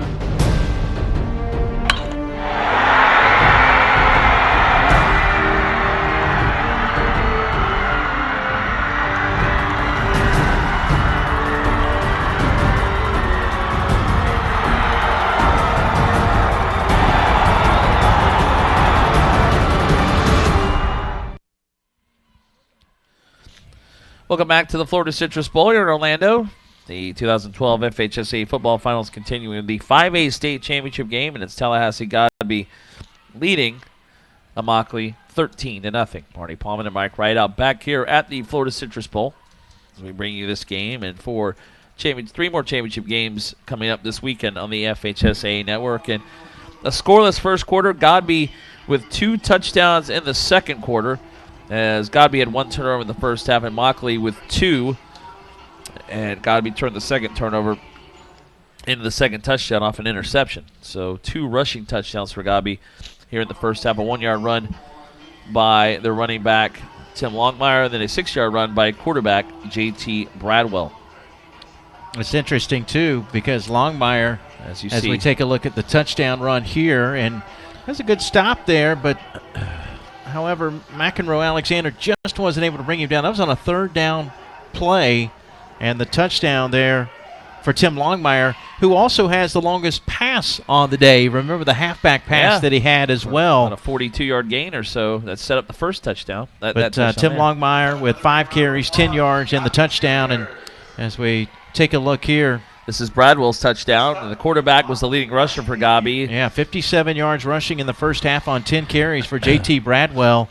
Following the blocker straight up the middle, just got the ball into the end zone out of the quarterback keeper. He faked the handoff, so that was the second touchdown. The extra point was no good. And that second touchdown was set up, if you remember, after the interception. And here's where they botched the extra point. That's the field goal, actually, for the field goal. And then you see Johnson pick it up. He throws to the end zone here, and it actually gets picked off on the play. Didn't have his feet set, so you see him there throwing off his back foot.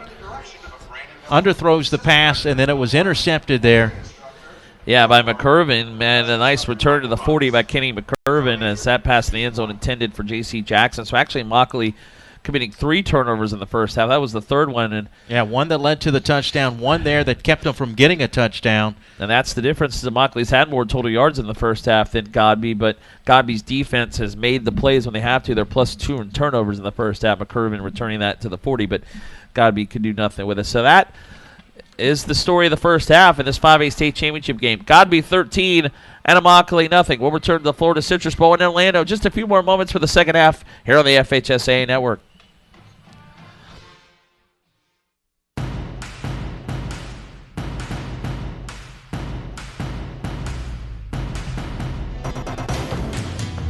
Out here away from it all, guys. What makes peanuts America's most popular nut? Well, for one thing, they've got more antioxidants than broccoli, carrots, or even green tea. Why, they're a bona fide superfood with more than 30 vitamins and nutrients. And the taste? Well, that's pretty hard to beat. Yes, when you really think about it, good things happen for a reason. I'm Nick Marshall, and I'm a Florida peanut farmer. I dig peanuts, so you can dig them too. We can get a player up here. Oh, that's good stuff. All right, perfect. Prepare a Wiley Ballard graphic. Do you want me to start the stream? Start the stream. Camera 3. Beautiful. We're coming in on 1. For more information on how your school can join the Play on School broadcast program, go to playonsports.com/SBP. One match away from immortality. This is a total team effort. We're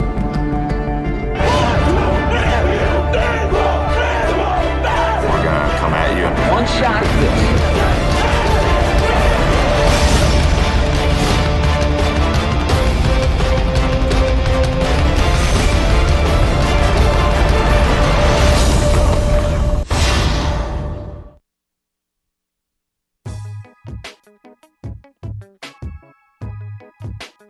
Third down and 3 for the Indians. Oh, the ball came loose. Tiger's going to pick it up.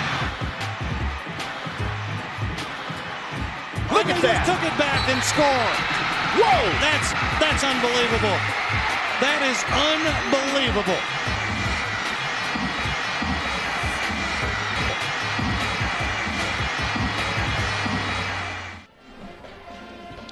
Welcome back to the Citrus Bowl in Orlando, the FHSA football finals presented by Florida Peanut Growers here on the FHSA Network. You see our halftime score, Godby of Tallahassee leading immokalee 13-0 in the 5A championship game. Last weekend it was 1A through 4A.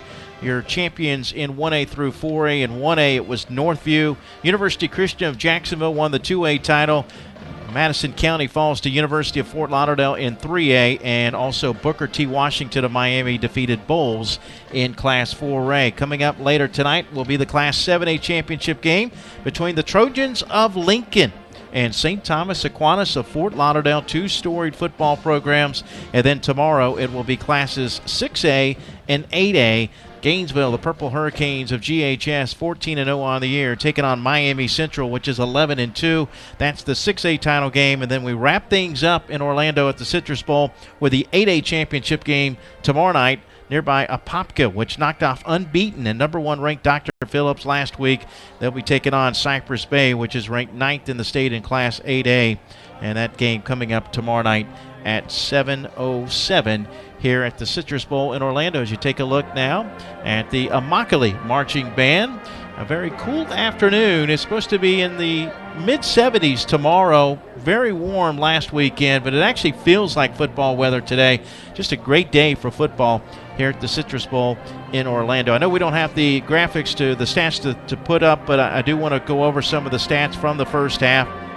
In the first half, immokalee with 188 yards of total offense. Their quarterback, Tashumbe Johnson, 11 of 19 with the 2 interceptions, threw for 145 yards, no touchdowns. Johnson also carrying the football 6 times for 7 yards. Ernest Johnson, meanwhile, 9 carries, 22 yards. The leading receiver in the first half for immokalee with 5 catches was J.C. Jackson, who had 53 receiving yards in the first half. Meanwhile, Godby with 162 yards of total offense in the first half, including 105 on the ground, 105 rushing, 57 passing, and it was J.T. Bradwell, their quarterback, leading them through the air and on the ground. J.T. Bradwell with 59 yards rushing, 59 actually net yards, gross yards, 57 net yards.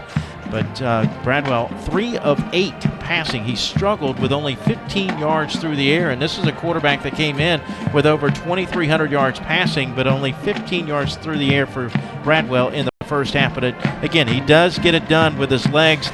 Of the 57 yards on 10 carries, 1 went for a score for the Godby Cougars, who lead it at the half. 13-0 is our score in the Class 5A state championship game.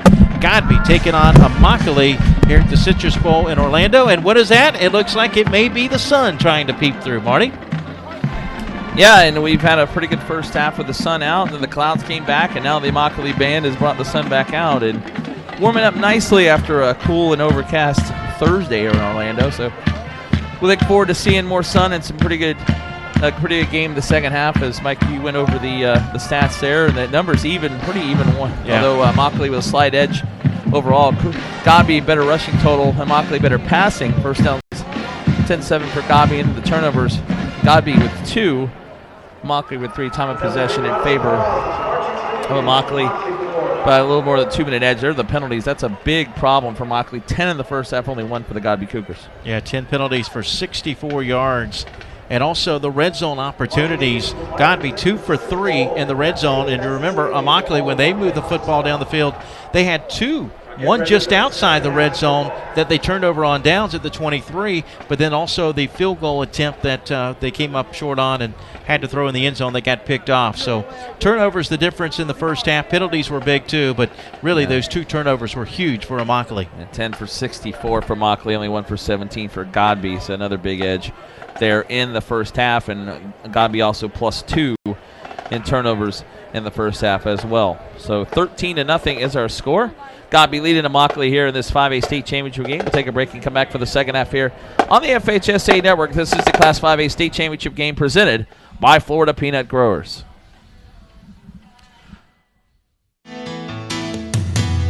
Out here away from it all, a guy can get to thinking, what makes peanuts America's most popular nut? Well, for one thing, they've got more antioxidants than broccoli, carrots, or even green tea. Why, they're a bona fide superfood with more than 30 vitamins and nutrients. And the taste, well, that's pretty hard to beat. Yes, when you really think about it, good things happen for a reason. I'm Nick Marshall, and I'm a Florida peanut farmer. I dig peanuts, so you can dig them too.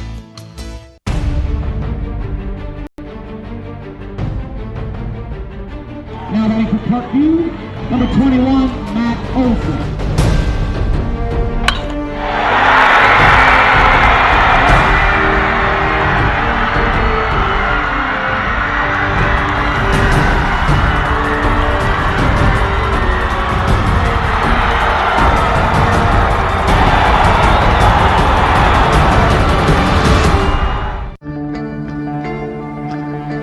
One match away from immortality.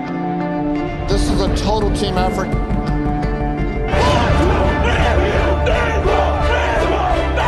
gonna come at you. One shot at this.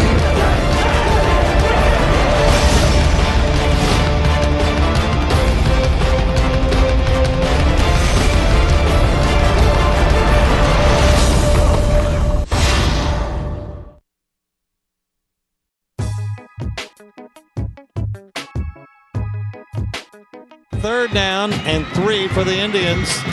Oh, the ball came loose. Tiger's going to pick it up. Look at that. Took it back and scored. Whoa! That's unbelievable. That is unbelievable.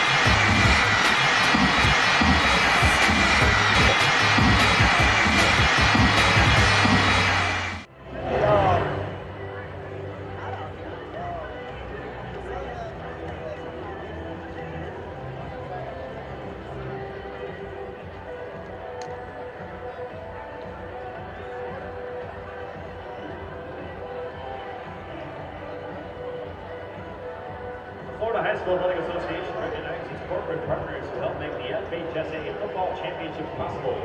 Team IP, official merchandising company of the FHSAA. MF Athletic. Gatorade Thirst Quencher, is it in you? Balfour, the official championship ring provider of the FHSAA. Pennsylvania Pools, Patios, and Spas. Perfect people for a perfect pool. Sports Authority, your football authority. Field Turf, the ultimate cervix experience. Florida Virtual School, online education, anytime, any place, any path. C2cschools.com, the place for all of your game scores, stats, and schedules, and game directions and more.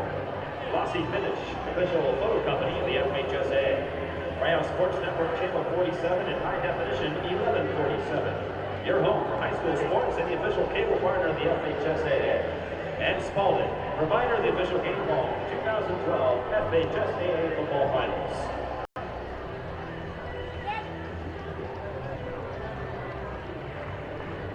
If fans want to relive the action from this game or any of the other games in the 2012 FHSA Football Finals, Bright House is replaying this weekend's 4 state championship games. Replay of the 5A state championship game will be shown Sunday, December 16th at 5 p.m. and on Monday, December 17th at 9 a.m. For a schedule of re-air dates, click on FHSA.org and go to the football page. FHSASports.com is a destination to watch the best in Florida high school sports coverage. Today's championship events are being broadcast live on ESPN3, courtesy of Play On Sports. Text and call friends and family and tell them to go to ESPN3 to watch all the action right now. Go to FHSASports.com to purchase DVDs from this year's championship. Sports Authority is proud to be the official sporting goods retailer of the 2012 FHSA Football Championships. Be sure to visit the Sports Authority booth in the concourse. Sports Authority, your football authority. Florida Virtual School, proud to be the official online school of the FHSA. Online education, anytime, any place, any path, any pace. For information or to find out course offerings, visit Florida Virtual School online at flvs.org.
All right, welcome back to the Florida Citrus Bowl in Orlando as we get ready for the second half of this 5A state championship game presented by Florida Peanut Growers. With Mike Rideout, I am Marty Palman, welcoming you back to our coverage of the 2012 FHSA football finals here on the FHSAA network. 13-0, Godby leads Immokalee as we get ready for the second half.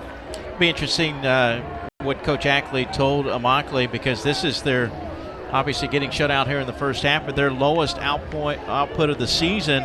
You go back to that 12-9 game, and that was a game that Immokalee lost earlier in the season, about 4 or 5 games ago, and it was a game in which Tashumbi Johnson did not play. So only 9 points in that loss to Barron Collier, 12-9. But even though they have yet to score in this first half, Marty, they're 2 scores away from taking the lead. The fact that Godby didn't get that extra point could end up being huge in this game. Oh, there's a long way to go, and we've seen Immokalee can move the ball pretty quickly on offense, as can Godby, but Immokalee's been able to move the ball, just haven't been able to score, as the one field goal attempt was a bad snap. They threw a couple of interceptions in the first half as well, so lost a fumble. So that has hurt Immokalee. They are -2 in the turnover area, and then Godby's taken advantage of those mistakes as well. The one interception they got near midfield and got in Immokalee territory and took it back for a touchdown. Godby will get the ball to start the second half, so the Cougars, if they can put together a nice drive here, maybe run some time with the clock and get to a 19 or 20-0 lead, that could put Immokalee in a huge hole early in the second half. But a long way to go here in this 5A state championship game between Tallahassee Godby and the Immokalee Indians. Yeah, likewise, too, if Immokalee can play good defense and possibly force a 3-and-out, or at least keep Godby out of the end zone, that'll give this Immokalee team a little bit of confidence down by only 2 scores. So Jesus Velasco will kick it away for Immokalee, and back to return for Godby.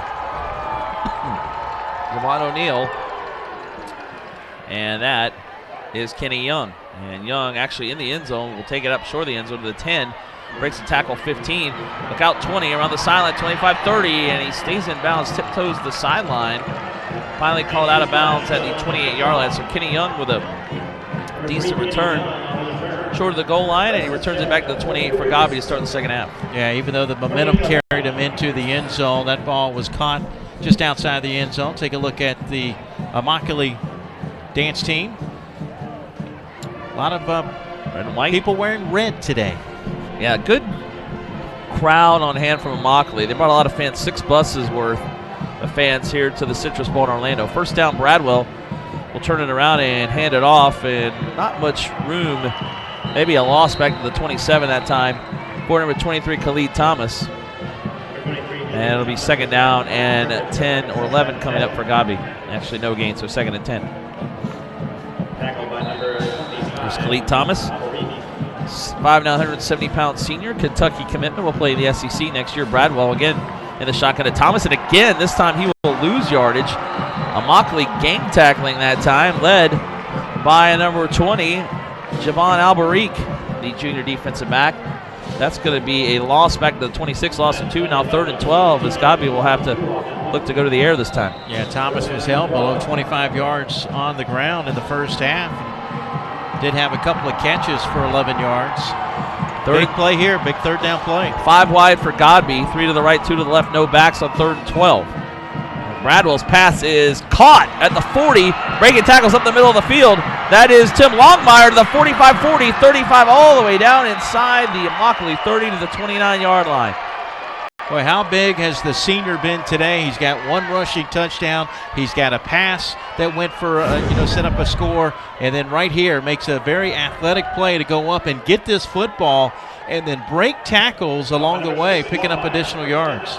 Longmire had a long pass earlier, a halfback pass for about a 40-yard gain that set up the first touchdown, then ran it in himself. First down, Bradwell keeps it, breaks the tackle, and he's going to get stood up right about the 30-yard line, 31-yard line, so that's a loss of 2. It'll be 2nd and 12, but what a big play on 3rd and 12. Nice pass by Bradwell. Longmire in traffic made the catch and then picked up about 15, 20 more yards. So 2nd and 12 coming up now for Godby.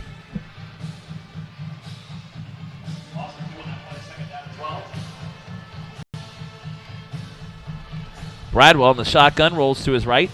throws the pass complete to the 26-yard line as he gets that one into the tight end, Jamel Konigia. And it'll be to the 27. It'll be a 3rd and 8 coming up after a gain of 4 on that play. Another big 3rd down play coming up. Interesting, you got the Indians from immokalee who do the tomahawk chop against the team that's from Tallahassee. I was thinking that earlier. They'll have the Indians, a lot of those. 5 wide again. Longmire in motion again. Fake handoff. Brad will put the ball on the ground, but he recovers it at the 31. He'll lose 4 yards on the play. That's going to bring up a 4th and 12 as the quarterback. Yeah, I'm not sure if that was Bradwell fell on it. You know, Bradwell was supposed to hand it off or maybe, you know, put it in too far and then couldn't pull it out. And that's why the ball was on the ground, but they dodged a bullet there, and now 4th down. They may go for it here. Well, again, Bradwell may kick it away, but they're at the 31, kind of no man's land, and I think, in fact, Godby will take a timeout. Ronnie Cottrell will, with 9:10 to go in the 3rd quarter. 4th down and 11 yards to go from the 30-yard line for Godby. A little more than 10, maybe. 13-0, Godby leads at 9:10 to go, 3rd quarter. Coming up tonight, the 7A state championship game. It'll be St. Thomas Aquinas of Fort Lauderdale against Tallahassee Lincoln. We'll be on the air at 7 o'clock for that here on the FHSA Network. And then tomorrow we wrap it up for 2012 high school football in the state of Florida. The 6A state championship game, Gainesville Hurricanes and the Rockets of Miami Central. That's 1 o'clock tomorrow afternoon from the Florida Citrus Bowl in Orlando. Then the 8A championship game tomorrow night, Apopka against Cypress Bay, the Blue Darters and the Lightning. Cypress Bay out of Weston. That is the 8A championship game tomorrow night at 7 from the Florida Citrus Bowl in Orlando here on the FHSA Network. And, Marty, we will have a new champion in every classification this year. No team will repeat. 4th down, and they are going to go for it. Bradwell's pass is complete to the 35-30. Look out, that's Hayward, 25-20 down the sideline, 15-10 all the way down. Late flag comes in. Hayward out at the 6-yard line. Well, it's going to be coming back because of a clip. It looked like it was a good block. Boy, and Bradwell, that was a nice run by Hayward. Hayward broke a tackle to 35. But watch Earl Calloway, number 4. You'll see the clip coming up after the missed tackle. Actually, here's the clip coming up right here. If we can, there it is, there. Didn't saw the end of it, but you're right. He hit him in the back. So that's would have been a huge play for Godby all the way down to the 6-yard line. Boy, Bradwell's all the way back at the 42 when he completed that pass, and Hayward made all that happen on his own. But the penalty will bring it back. So at the 36, I think Godby will punt it this time. I think they have a choice. Almost 17 yards to go. In fact, trailing out there is Triton Johnson. Another. Yeah. So back for Immokalee to return inside the 10 is J.C. Jackson at the 7-yard line. And Johnson's punt, wobbly short kick, going to hit the sideline. That is a short kick, going to go out of bounds at the 28-yard line. That turns out to be a 12-yard punt for Triton Johnson. Went off the right side of his foot. So Immokalee will get it 1st and 10 from their own 28 with 8:55 to go in the 3rd quarter, trailing at 13-0. Defense bent but didn't break. Gave up one big play, and it looked like another, but it was called back. Was the block in the back of the clip. So 1st down from Immokalee, the 28. Here's Tashumbi Johnson. She's around, hands off to Dearness Johnson up the middle, 35-40. Big gain up to the 44. Dearness Johnson, 16 on 1st down, and here comes Immokalee, 1st down at their own 44. Yeah, the junior getting his fan support up on their feet after making a nice run. 4 wide receivers. And Dearness Johnson, as Chumby Johnson's pass complete to midfield and into Godby territory goes Jimmy Victorin to the 49-yard line. That's a quick pickup of That's one 7 yards. That this spread offense will do. The run, the quick pass, spreading that defense out a little bit. 2nd and 3 right at midfield. 2 receivers to the right and 1 back next to as the handoff goes to Dearness Johnson from Tashumbi Johnson. He's up to the 48. Dearness Johnson will be about a yard shy of the 1st down as the tackle made by Kenny McIrvin. Bud McDonald also in on the stop. 3rd and 1 now for immokalee. 3rd down and 1. From the 48 of Godby. Now quickly to the line to Shumby Johnson under center, taking himself, and gets the first down up to the 46. So immokalee will keep the drive moving. 1st and 10 at the Godby 46, gain of 2 by the quarterback Johnson.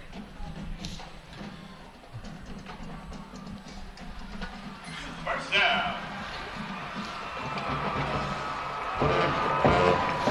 Godby band. Once again, enjoying themselves right now with a 13-0 lead, but here comes immokalee. 1st and 10 at the 46. 2 receivers to each side, 1 back next to Johnson. He'll roll to his left. Moves forward, 45 to the 40. 6 more yards for the quarterback to Shumby Johnson. It'll be 2nd and 4 coming up from the 40. Yeah, several players, including number 50, Mike Campbell, throwing the blocks on the outside there as that line shifted to the left. So a good gain on 1st down. Again, 2 receivers to each side. Now in motion goes Mackenzie Alexander. Again, Johnson keeps it. This time he is hit and stopped in the backfield. And again, that is Bud McDonald, number 22, the senior linebacker, up on the hit. Ball back to the 41. It's a loss of 1. And now 3rd and 5 coming up. Actually near 6 almost for immokalee. Under 7 minutes to go now, 3rd quarter. 3 wide to the right, 1 to the left, 1 back. And now in motion goes Mackenzie Alexander. Handoff to Dearness Johnson, hit hard as he moves forward to the 39. And he took a look again from McDonald, number 30, Dallas Williams. And he will pick up a couple of yards to the 39. 4th and 3 now for immokalee. And you can see Dearness Johnson was upset. He was hoping that the team would go for it. But on 4th down, they will send in the punt unit. Interesting part of the field here. They want to put. There's no returner back for Godby. You know, that's what Coach Ackley wants to do, is just play field position. You're only down 2 scores. Still have a whole quarter to go. This is Victorin, and he will punt it directly up in the air. Well, if he knew that his punter was going to do that, he probably would have gone for it. And now it they're does going to get take the a roll, bounce, though. and it will bounce inside the Godby 20 down to about the 18, which it turns out to be a 21-yard punt that went about 100 feet in the air. Maybe 10 yards, and then took another 12-yard roll, so 11-yard roll. So 1st down, Godby will get it from the 18 with 5:52 to go in the 3rd quarter. That brings us to our 3rd quarter water break. Godby up 13-0. So wind, apparently very windy down on the field. The flags moving pretty solidly off to the east here at the Citrus Bowl. A cloudy, overcast sky here in Orlando this afternoon. Today's game and all the games in the FHSA football finals are presented by Florida Peanut Growers. Peanuts, energy for the good life. Go to nationalpeanutboard.org for more information. If you need more information on peanuts. I know plenty about peanuts, I think. Feel like I do. Go to nationalpeanutboard.org. We appreciate the Florida Peanut Growers for their sponsorship of the football finals. Yeah, so immokalee had a pretty good drive that began on their own 28-yard line, but they just couldn't end with a score, and now they'll have to hope that their defense will get the football back for them. Each team very similar in total yards today. Godby with 204, immokalee with 221. Yeah, Immokalee's held the edge for the most part in this game, total yards, but penalties. Immokalee had 10 in the first half. Godby actually got called for a big one here in the 3rd quarter, which wiped out that big game.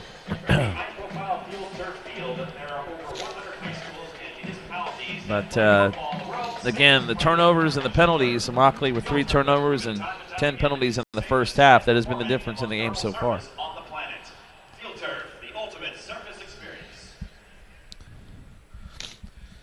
So it'll be Godby ball again, 1st and 10 from their own 18 as they continue to pitch a shutout on Immokalee here with 5:52 to go 3rd quarter. This is the 5A state championship game, 7A tonight, tomorrow 6A and 8A. Godby a 3-time state champion, 1976, 86, and 87, went back-to-back. Were state finalists in 2008. Immokalee state champs back in 2004. First down, Bradwell hangs it off. Ooh, there's a big hit in the backfield that time on Khalid Thomas. And he will lose 3 yards back to the 15-yard line. Jimmy Bayes in on the stop, number 14. So and also Johnson Alberique as well.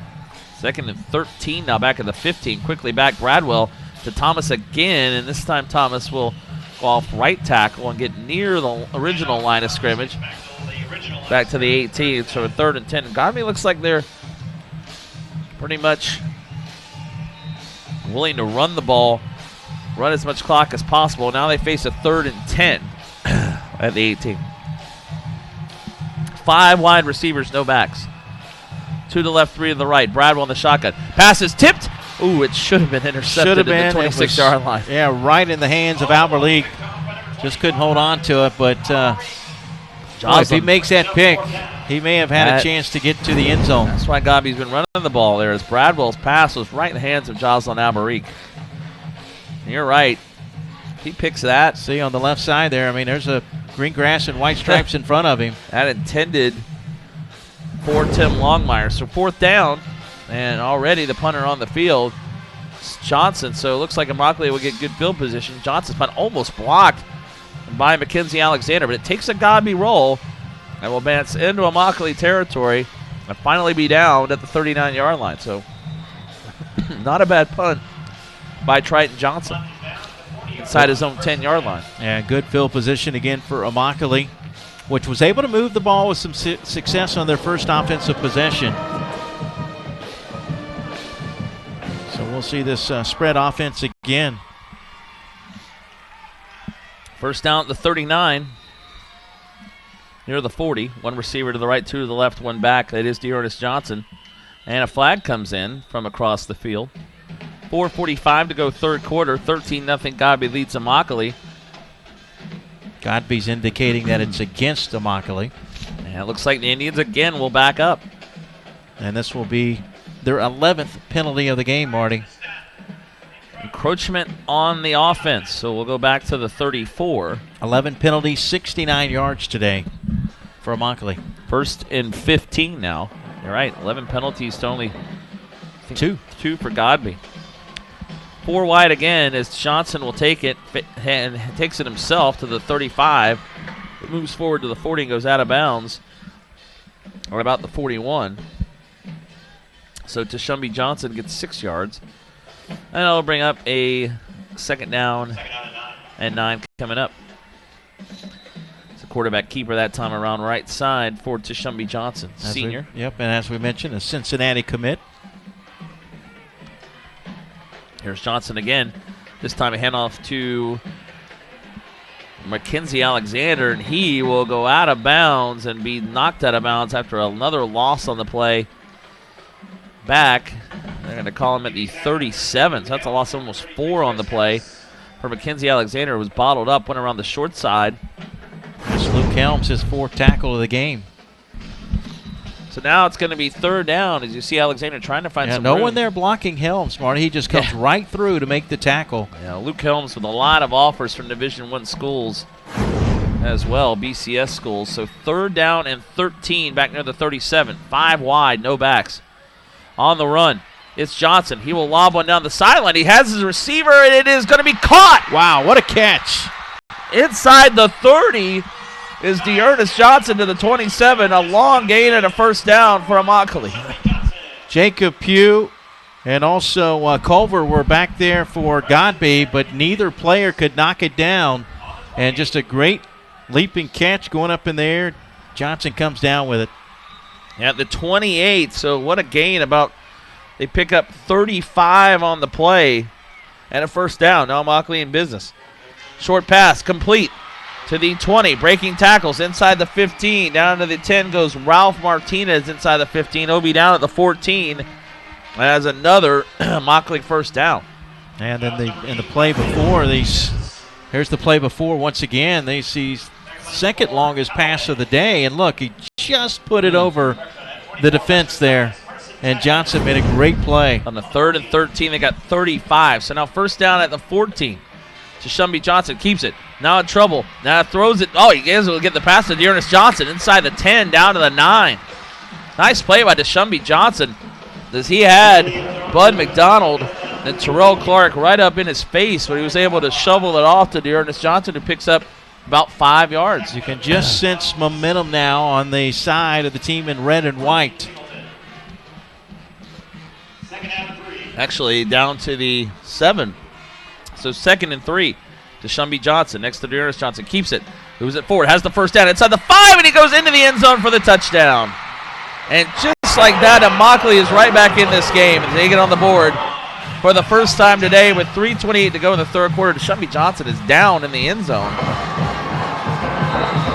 And we'll see what that's all about. It's 13-6 with the extra point to come for the Indians. Johnson trying to get up, but may have had the wind knocked out of him. That's a 7-yard touchdown run. But an impressive drive as we take a look at the touchdown again here. On the fake handoff, Johnson keeps it. Well, nice move there. Beautiful cut inside. Put on the brakes. Also had big number 76, Kirby Henry, 6'2", 285 in there blocking for him. Looks like Helms went helmet to helmet with him there right near the goal line, but it looks like he's fine. He's up and heads to the end zone, or heads to the sideline. So now we got ourselves a ball game this 5A state championship game. Immokalee gets on the board and they trail it. And it didn't take long, Marty. 1 minute and 19-second drive, 6 plays, 60 yards for the spread offense of the Immokalee Indians. And the most important extra point. It's good.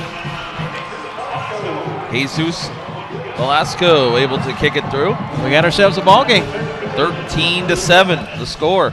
Still a lot of time. 3:33 in the third quarter and the entire fourth quarter to go. And Immokalee on the board, trailing at 13-7. Godby's offense has not done much in the third quarter. Now we'll see if they can answer that touchdown drive. And again, the key there, the 3rd and 13, long pass from Deshaunby Johnson down the sideline to Dearness Johnson, who made a big catch and a big first down inside Godby territory, inside the 30. Yeah, the longest drive of the day, 60 yards on the touchdown drive there for Immokalee. You mentioned Godby not being able to move the ball. They had a 3-and-out their last possession. Their first possession, 7 plays, 32-yard drive. But a big penalty, you remember, against Godby kept them from keeping their drive alive on their first possession of the third quarter. And now Immokalee's back in this football game. So to kick it away is Jesus Velasco. Godby returners include number 3, Kenny Young, and number 11, Juwan O'Neal. Kick is returnable for Young at the 5. 10 to the 15, cuts out right 20. Ooh, takes a big hit at the 25. Had some room, but was tripped up by Gene Bergala, number 24. So Kenny Young on the return to the 25, and Godby will take it over 1st and 10 of their own 25 with 3:23 to go third quarter. Immokalee now with 286 yards of total offense, and let's see what Godby can do. Again, Godby so far in this third quarter with only 32 yards of offense. Here is Bradwell in the shotgun, 5 wide, now in motion to the left. And trying to find some room is Hayward, and he is hit and going to be knocked out right at the 25. No room for Jalen Hayward on the end around, and that Immokalee defense is fired up, led by Mackenzie Alexander, number 7, and number 20, Javon Alberic, there on the hit.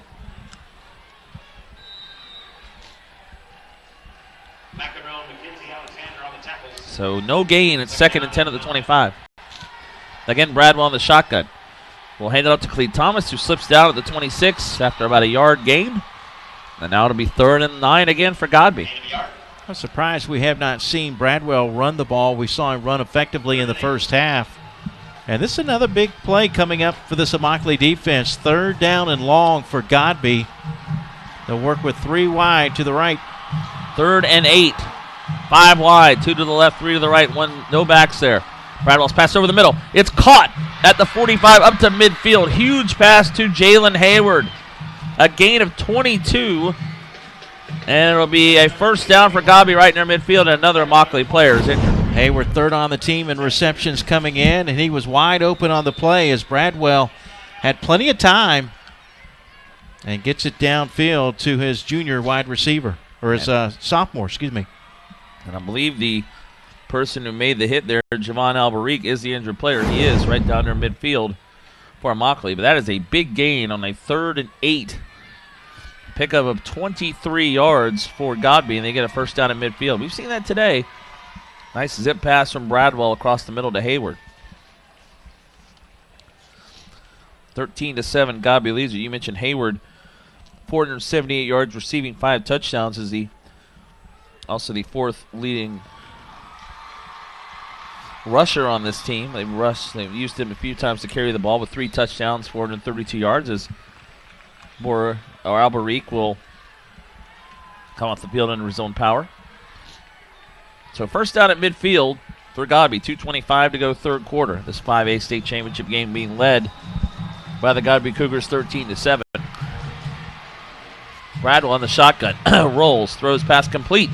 Cutting up field is Longmire, and he will get to the 43-yard line. Tim Longmire with a gain of 7 on the short pass will be 2nd and 3. And one thing about this Godby team, there are a lot of seniors. One of them is not the quarterback, Bradwell or Kenny Young. There's a juniors. There's another senior, Longmire. Yeah, Longmire. And again, he's done it rushing the football, throwing the ball, receiving today. Ooh, Bradwell fakes. He throws over the middle, and the defender fell down. Johnson fell down. He had Callaway open inside the 25, but Bradwell overthrew old Callaway. So it'll be 3rd and 3 on the incomplete pass at the 43.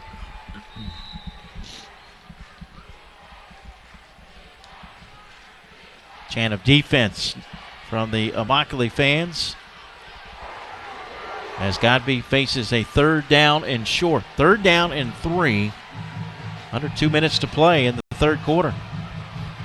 3rd and 3. Bradwell will take it himself. Up the middle, has the first down inside the 40. Pulling over defenders inside the 35 down. To the 34 goes J.T. Bradwell, and he has a Godby first down, a gain of 9. And Mike, you mentioned it. They hadn't really run him in the second half. Well, there you go. Right back to Bradwell. Gets 9 yards. It was there in the first half, and I was wondering why they haven't done it much in the second half, and he runs over Borgella right there. Wow, and then he also runs over everyone.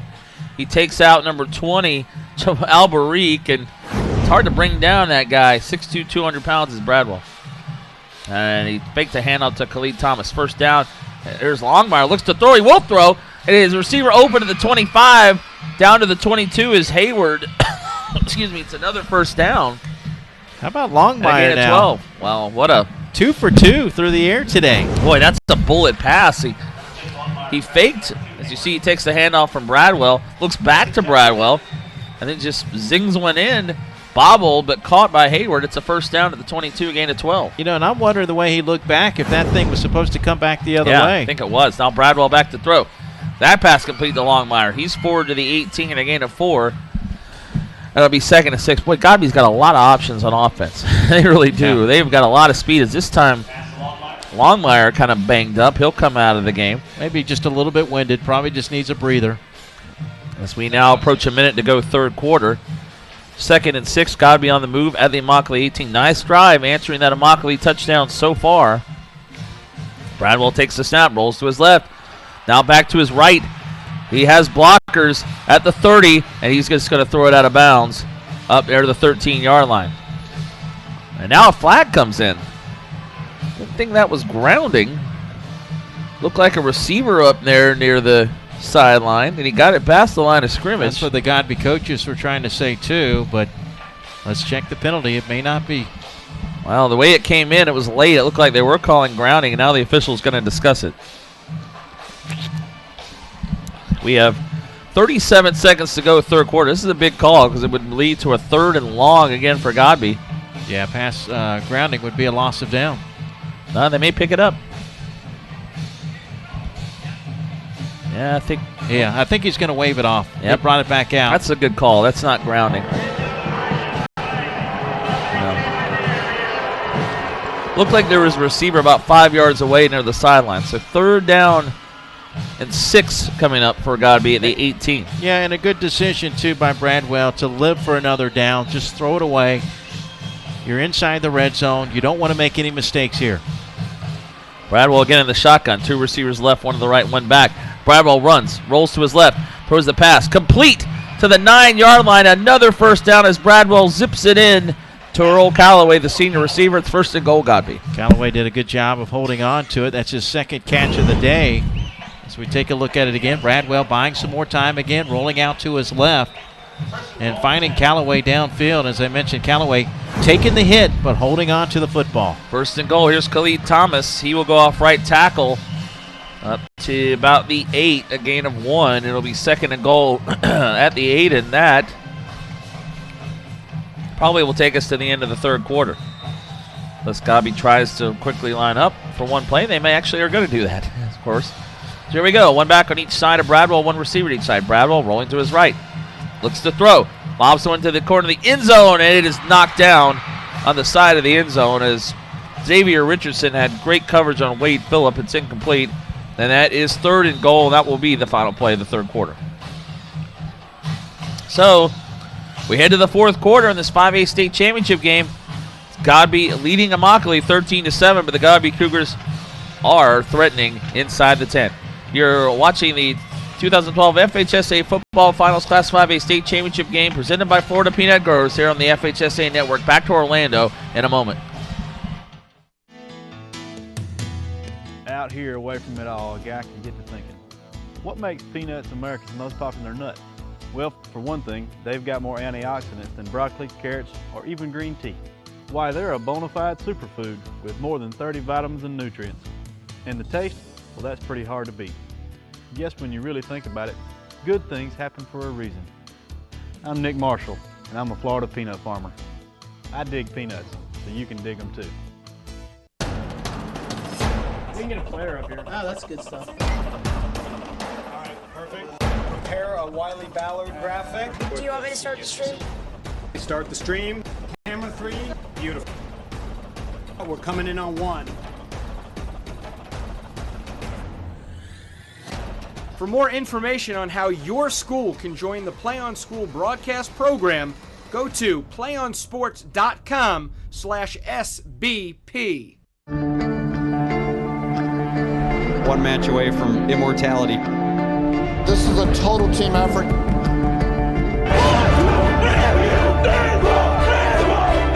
gonna come at you. 1 shot.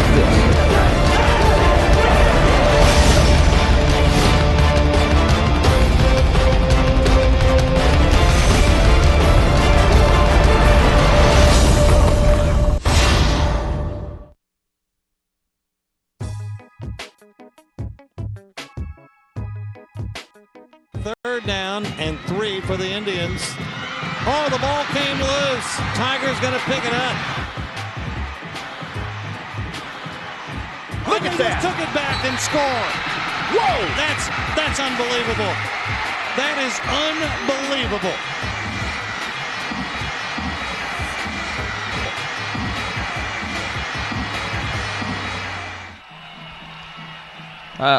All right, on 3rd and goal, Bradwell rolls out.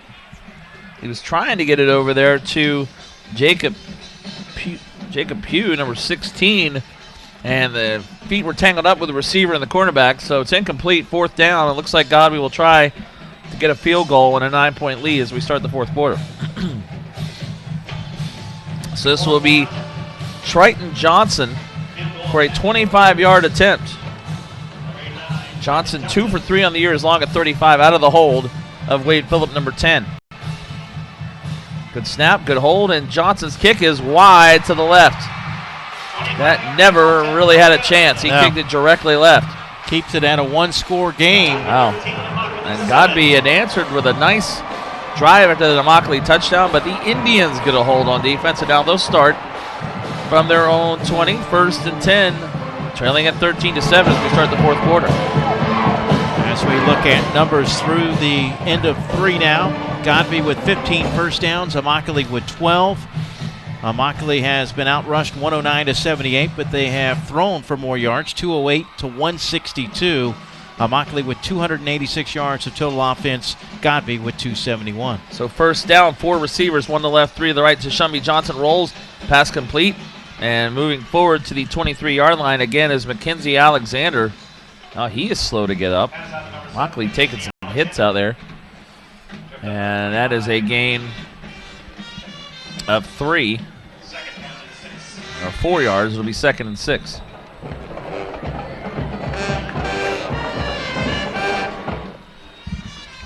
Johnson back in the shotgun. Fakes, rolls. There's plenty of room. 25. Moves forward to the 28. And Tashumbi Johnson will pick up 4 more yards. It'll be a 3rd down and 2 coming up now for Immokalee inside the 28. Yeah, use the speed to get out quickly. Kind of a naked bootleg that time by Johnson. Picking up good yardage there on 2nd down.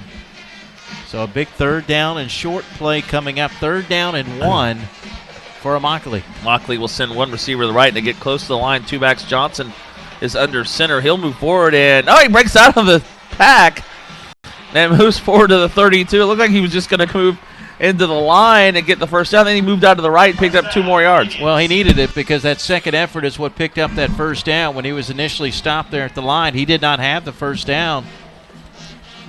Able to rush off to the right side and pick up the 1st down, so they moved the chains. 1st down at the 32. Johnson back in the shotgun. 3 receivers left, 1 to the right. Here's Ernest Johnson. He breaks the tackle. He's still moving.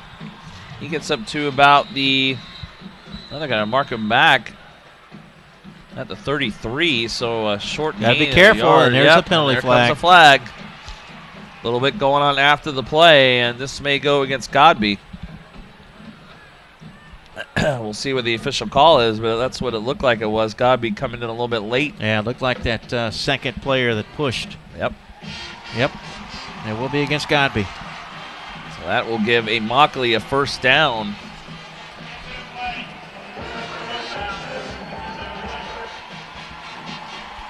And we'll move the ball up near midfield, all the way to the 48-yard line. So that's a big penalty. Immokalee will get it at 1st and 10 now at their own 48. So now Immokalee again on the move.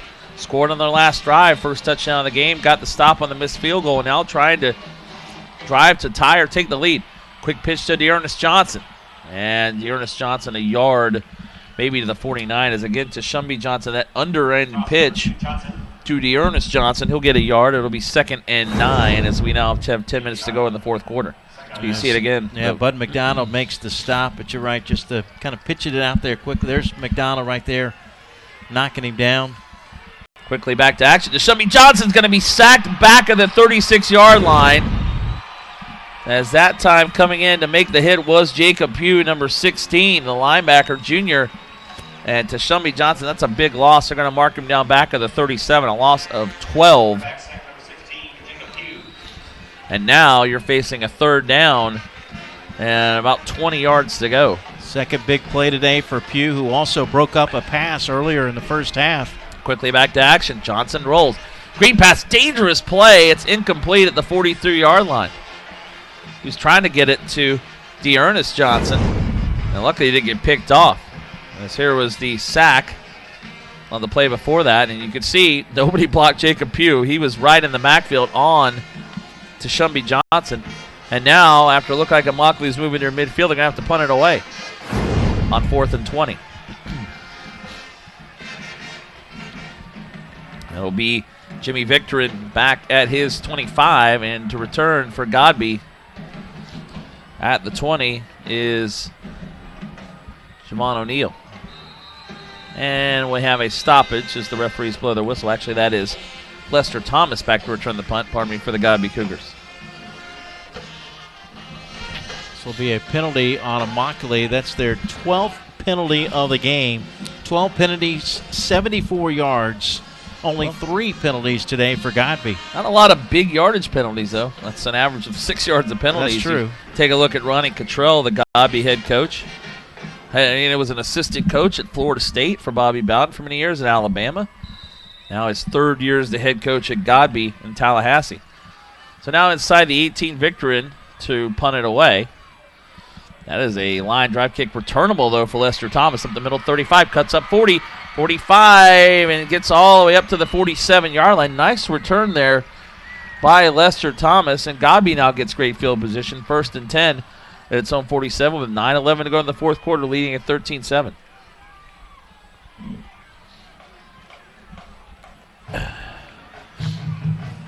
So far in the second half, this will be the fourth possession of the half for Godby.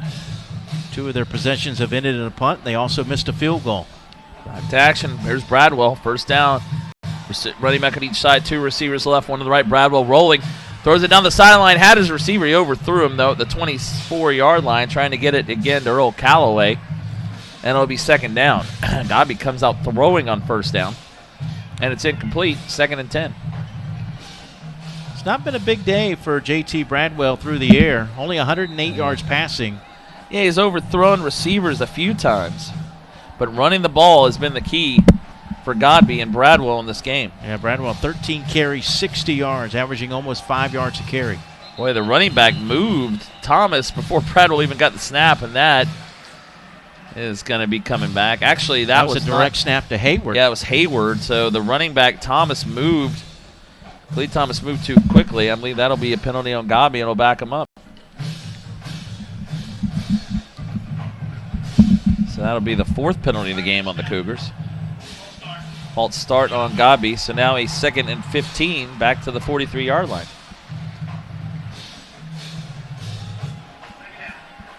Immokalee's defense keeping them in this game, and Godby, pretty high-powered offense, but they've been held in check for the most part, except for the 2 drives in the second quarter that led to touchdowns.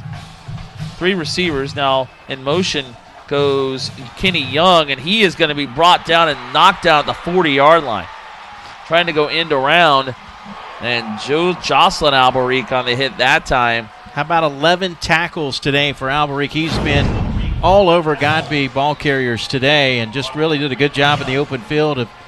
That's the little guy, Kenny Young, the junior, and he is down at the 40, so that's another loss on the play. And now Godby faces a 3rd, and they need to get to the 43, so 3rd and 17. Second tackle for a loss, too, by Alberic. 3 receivers now, 2 in motion. Young goes in motion with 2 to the left. Bradwell back to throw. Now he breaks a tackle, and he doesn't break that tackle. Down at the 37-yard line. The sack made by Jimmy Bays, number 14, the defensive end. And now Godby will have to punt it right back to Immokalee. Jimmy Bays, who has offers on the table from Rutgers, Vanderbilt, and Missouri. This time stayed at home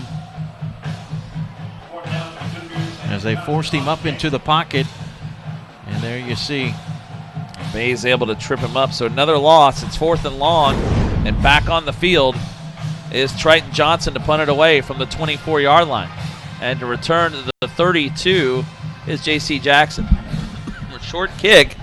And then it takes a Godby roll inside the 25, all the way down inside the 20, still rolling down inside the 10, down to the 9. What a punt by Triton Johnson with about 20 yards of roll on it. So Immokalee will start this drive 1st and 10. They're from their own 8-yard line now with 7:34 left in the fourth quarter, trailing at 13-7. Well, they're 91 yards away from a possible state championship. Yeah, but I mean, they could tie it with a touchdown, win it with an extra point. But who knows if they run out the clock, Godby would still have a chance. But you're right, Immokalee, one drive here. 3 receivers to the left, 2 to the right. There's Dearness Johnson, big hole in the middle to the 20, up to the 25 goes Dearness Johnson. They'll call him down at the 23, so it's gain of 14. Then quickly, 1st and 10 for Immokalee up to the 23. That'll put Johnson over 50 yards rushing on the day. His 15th carry. Actually, the 24. Deshaunby Johnson takes a snap. Quick pass complete to the left side. And out of bounds goes J.C. Jackson. Short gain on that play to the 20. Actually, I don't know if he even gained anything on the play to J.C. Jackson. No, they did get 6. Sorry, I didn't see that. So to the 30. Wow, I didn't see that much gain. So 2nd and 4 coming up from the 30. Quickly, here we go, Immokalee with 4 receivers, 2 to each side. And up to Dearness Johnson breaking tackles, and he is going to get hit and dropped in the backfield for a loss of the play. Well, that'll be a 3rd down. And Sadie got back near the line of scrimmage, so 3rd and 4 coming up from the 29-yard line. So we now have under 7 minutes to go in the game.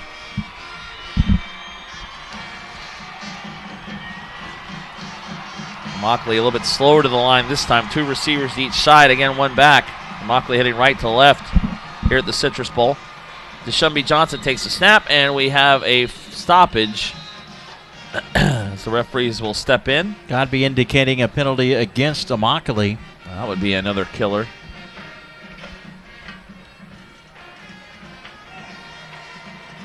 That does look to be the case. It is again. What's that? The third time that we've seen offensive encroachment. Yeah, and that's usually a penalty you call on the defense. You get a false start on the offense, but they can call it whatever they want to. So now 3rd and 10, and 13 penalties for 79 yards for Immokalee. Back to the 24. So now they face a 3rd and 10 with 5 wide, 2 to the left, 3 to the right, no backs. Johnson takes the snap. Now on the run. Rolls back to the 15, in trouble. Back to the 10. And he does have to get rid of it. He's got to throw the ball high in the air.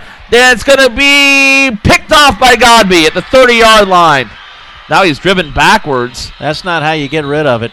No, you need to throw it out of bounds. You don't throw the ball in the middle of the field high in the air like that. That was just waiting to be intercepted. Now we got both teams going at it at about the 44-yard line. Didn't see who came up with the interception. Bud McDonald, number 22, was the Godby player that picked it off. Deshaunby Johnson was in trouble from the snap of that ball. He rolled backwards, kept rolling towards the sideline, was all the way inside the 10. As you see here, he's just running backwards trying to get away. And there's Luke Helms again. And then he sees Helms. At this point, just throw the ball away. He actually put a stiff arm on him. But this, you just got to throw the ball away or run out of bounds here. You can't throw that ball up for an interception. Did punt it away on 4th down, but the ball's at the 31, and that's just asking for trouble right there, and it is picked off. There you see Bud McDonald, number 22, coming down there. That is the 4th Immokalee turnover of the game. And now with 6:28 to go, as Immokalee tried to take the ball away from McDonald. 6:28 to go, Godby has it up 13-7, and boy, the Cougars can really try and put this game on ice with a short field if they can get down and get a touchdown here. 4 turnovers and also 3 interceptions by Deshaunby Johnson, who has thrown for over 200 yards today. But you've got to throw that ball down the sideline out of bounds. Like you said, don't throw it in the middle of the field. He's lucky that he threw it high in the air because it could have been a pick 6. Yeah, that is a good point. At least that kept it from being returned because both teams were up going for it. But kind of threw it up for grabs. When you see that ball up in the air like that, you know, that's just asking for trouble. So looked like Immokalee had a little bit something going there, but then they get the penalty. And then that play, Immokalee turns it over. So now the Immokalee defense will need to make a play. 1st down, Godby at the 32 of Immokalee. And if you're Godby, too, you also want to try to run as much time off the clock that you can. As the sun returns to the Florida Citrus Bowl here in Orlando. Kind of been in and out of the clouds this afternoon. You could feel a cool day and windy day up here in the press box. We were told it's fairly windy down on the field. 66 degrees at kickoff. Not bad. 20 degrees cooler than it was last week on Saturday. It was in the 80s last Friday and Saturday.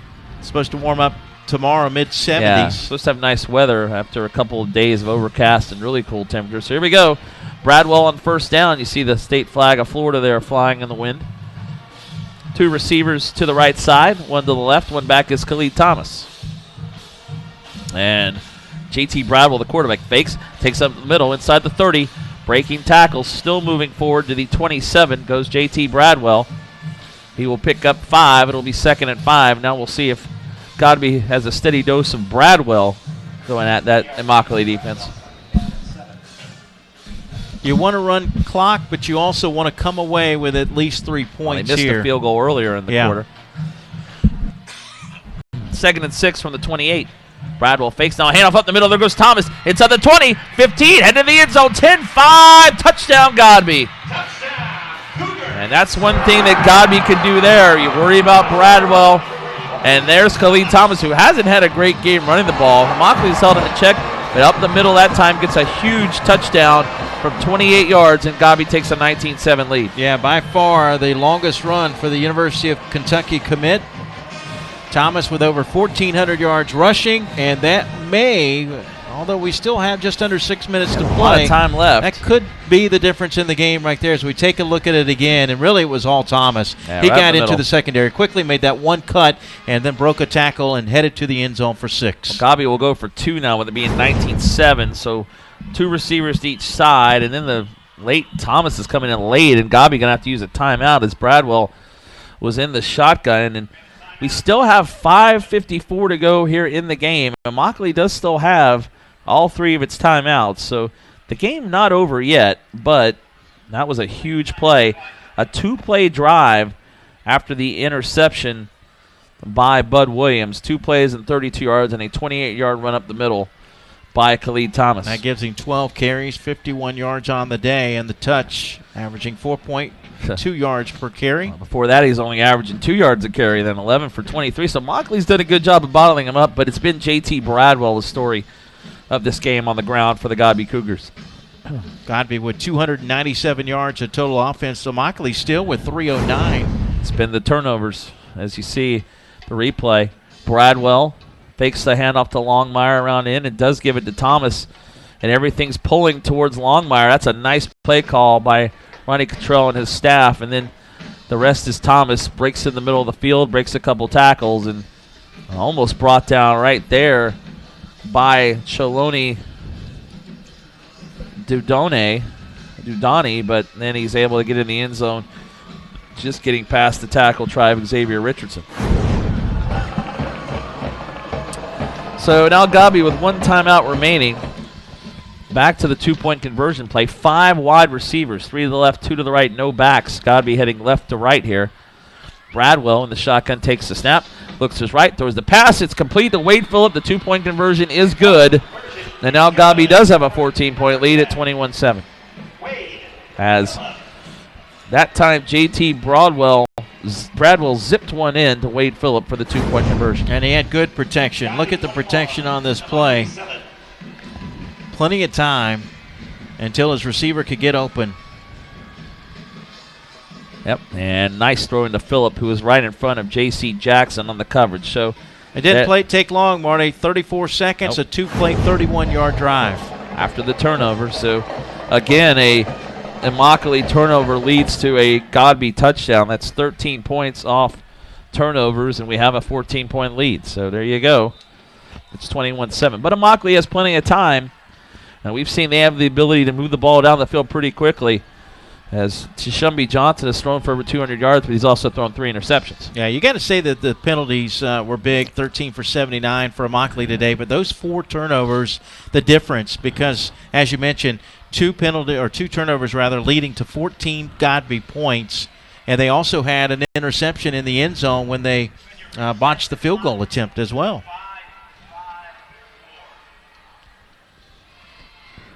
So those 3 turnovers, a difference in, 21 points? Yeah, all of them almost, you're right. Clock reset to 5:54 to go. So here is Triton Johnson to kick it off again for the Cougars. As again the sun has come out, and there goes the breeze. Once again blowing up here through the Citrus Bowl. Returners to Tshumbi Johnson and J.C. Jackson. And instead, it's a short kick by Godby. And it's fallen on by the up back there, number 50 for Immokalee, Michael Campbell. Interesting. I don't know if that was a designed I don't think it was. Onside kick, but I think it was not the kick they wanted at all. So Immokalee gets it at their own 45. They get great field position after that. 1st and 10, their own 45. Just don't understand why you wouldn't kick it deep there. You're going to give Immokalee with excellent field position. Down 2 scores, but still just under 6 minutes to play. 2 receivers each side. One back to Tshumbi Johnson's pass is tipped at the line and incomplete. He was trying to swing it over to Mackenzie Alexander to his left. It's incomplete, 2nd down. It looked like, once again, I think it was Pugh that got in the middle of that and tipped it away. So 2nd and 10. The clock stops, though, so that's good news for Immokalee. They now need 2 touchdowns to tie this game. Another 6 minutes left. 4 receivers, 2 to each side, 1 back. Tshumbi Johnson takes the snap. Now under pressure, rolls to the right, does 40. Pass is thrown incomplete to the 45, is knocked out of bounds right at the 1st down marker. Is Xavier Richardson. So he will have, looks like right at the marker, has a immokalee first down at the Godby 45. Yeah, Richardson just went down to the first down marker. Exactly what you're supposed to do. Find that first down marker, go to that spot, and then he turned around and made the catch. Well, maybe he is a little bit short. They may measure here. It's probably the marker. The down marker is pretty much touching the first down marker. Okay. How is that not a first down? I mean, I don't know. All right, so now the official signals first down. So first down at the Godby 45. 2 receivers to each side, 1 back. Next to Johnson, that's Dearness Johnson. To Shumby Johnson, the quarterback. Waits the snap, takes it, looks, throws, passes knocked down right at the line of scrimmage. And it was knocked down again by Pugh, I believe. Pugh's having a big game there at linebacker in the middle. Also, number 8, Kenyon Davis, was in there as well. Well, he's so tall inside, 6'4". That's huge for a linebacker. He's a junior. He'll be getting some looks next year. Kenny McIrvin had the interception earlier, the senior. He's committed to Tennessee State, number 28 for Godby. Second down. Here's Johnson on the run to the 45, to the 40. He's got space 35, and then he takes a big hit up to the 31, but he has the first down. Yeah, he got a little bit of a block there from Dearness Johnson to help him pick up that first down. So that's a big moving game. The football now. 15 yards to the 30, first and 10 to Shumby Johnson, keeps it himself. They still have 3 timeouts remaining. 2 receivers each side, 1 back. Johnson takes a high snap, fakes, now looks to run. 30, 25. That's down to the 20. He's got another first down from Immokalee down to the 19. It's still more than 5 minutes to go. This drive has not even taken a minute yet. Well, it only took them a minute 19 on their only offensive touchdown drive of the game. So a gain again of 11 and a first down to the 19 for the quarterback Johnson. Now quickly back is Immokalee. 3 receivers to the right, 1 to the left, and 1 back. And now I think Godby may have called a timeout here. No, I believe we have the water break. No, Godby does take a timeout. I think Ronnie they had Cottrell wants to settle his defense down. That's the last timeout for the Cougars. And you might as well use it here. And Immokalee's got all 3 of their timeouts left. So with 5:06 to go here in the fourth quarter, Godby uses a timeout on defense. Immokalee will have a first down at the 19 of Godby. 21-7. Godby leads it. A reminder that today's game and all the games in the FHSA football finals are presented by Florida Peanut Growers. Peanuts, energy for the good life. Go to nationalpeanutboard.org for more information. Peanuts. Trying to figure out last week, what's your favorite kind of peanuts? Mine's easily got to be boiled peanuts. That's what I said too. And that surprises me that I didn't think that many people like boiled peanuts. I'm a Southern guy. Me too. So I guess that's what it is. First down at the 19. 3 receivers to the right, 1 to the left, again 1 back. As Dearness Johnson again to the right of Shumby Johnson, the quarterback.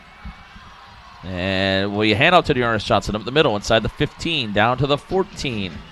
Dearness Johnson picks up 4 on first down. Actually started at the 18, so Johnson to the 14, and it'll be 2nd and 6. And Dearness Johnson will be playing in that Will Muschamp offense next year for the Florida Gators as Bernardino Salas, number 57, slow to get up, the offensive lineman.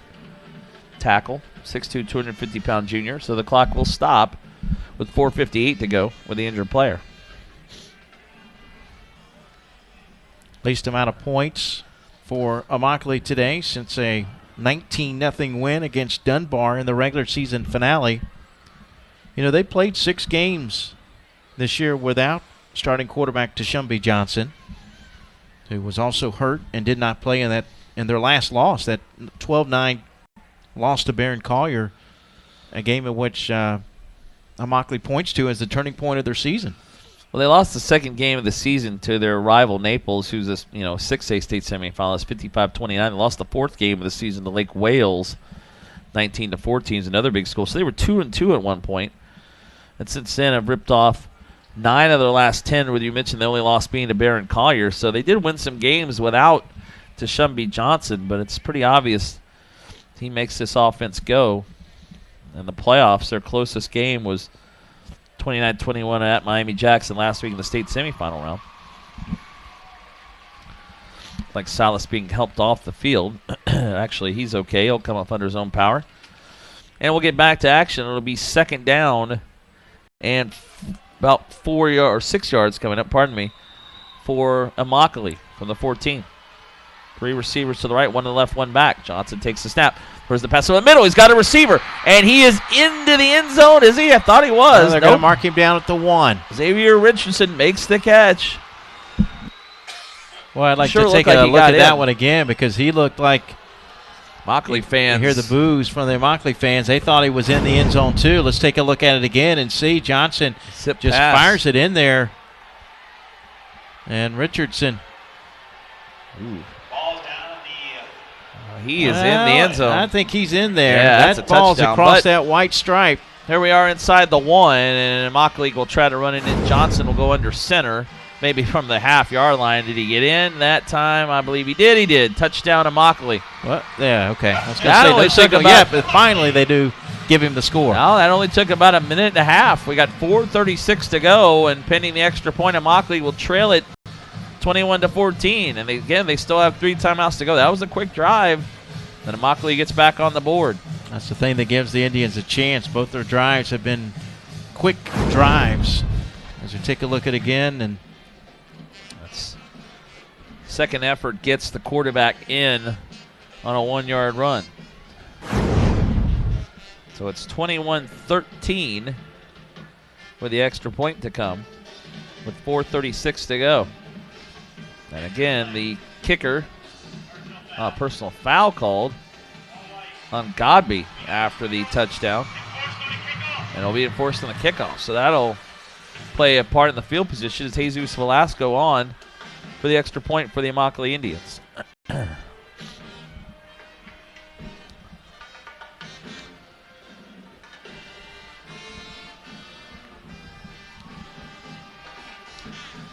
holder is the quarterback, Shumby Johnson.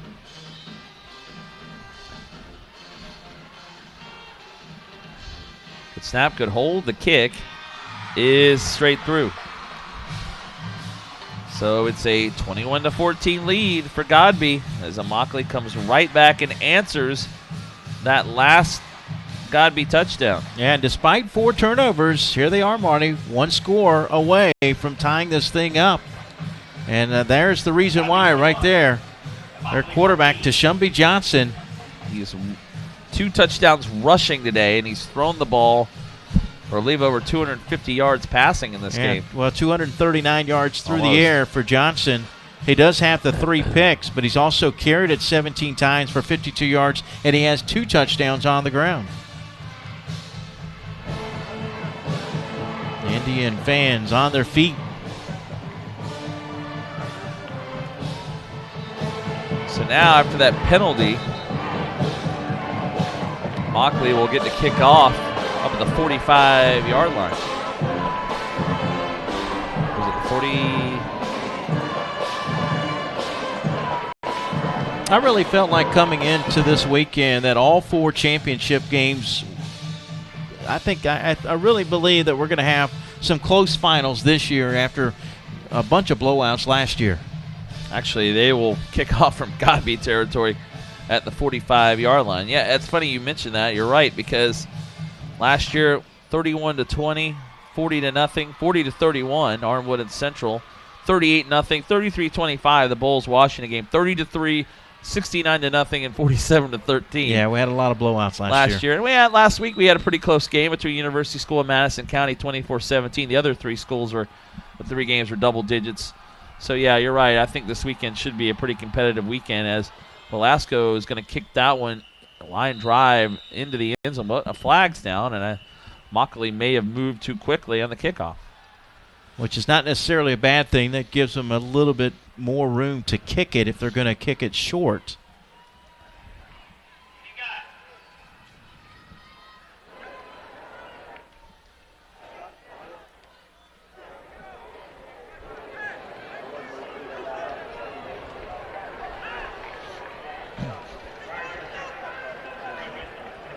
We've got just one player back for Godby, and he's a good 20 yards from his teammates, maybe 25 yards.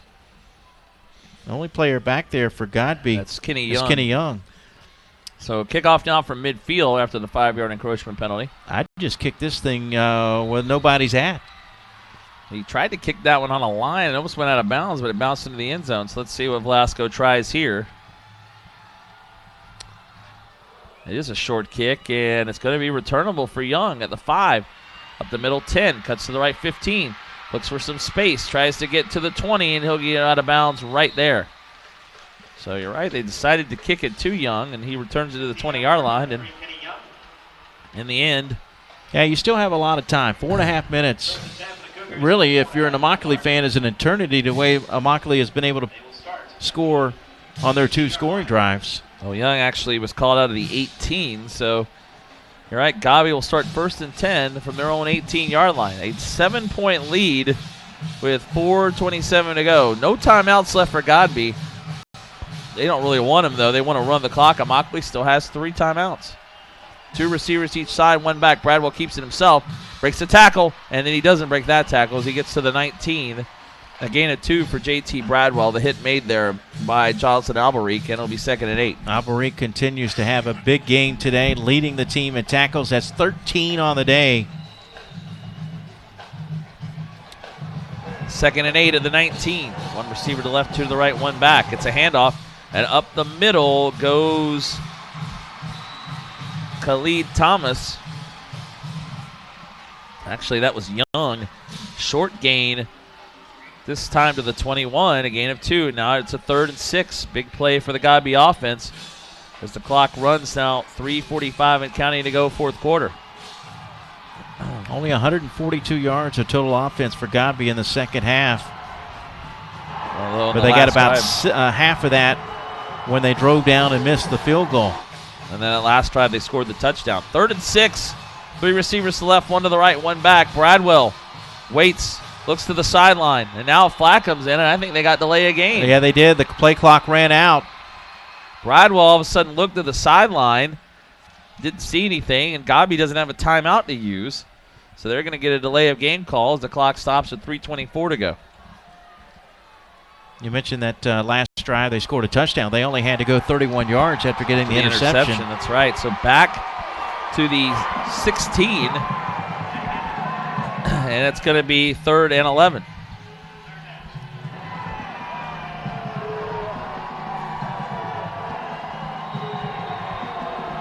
Third down and 11. So now a big play here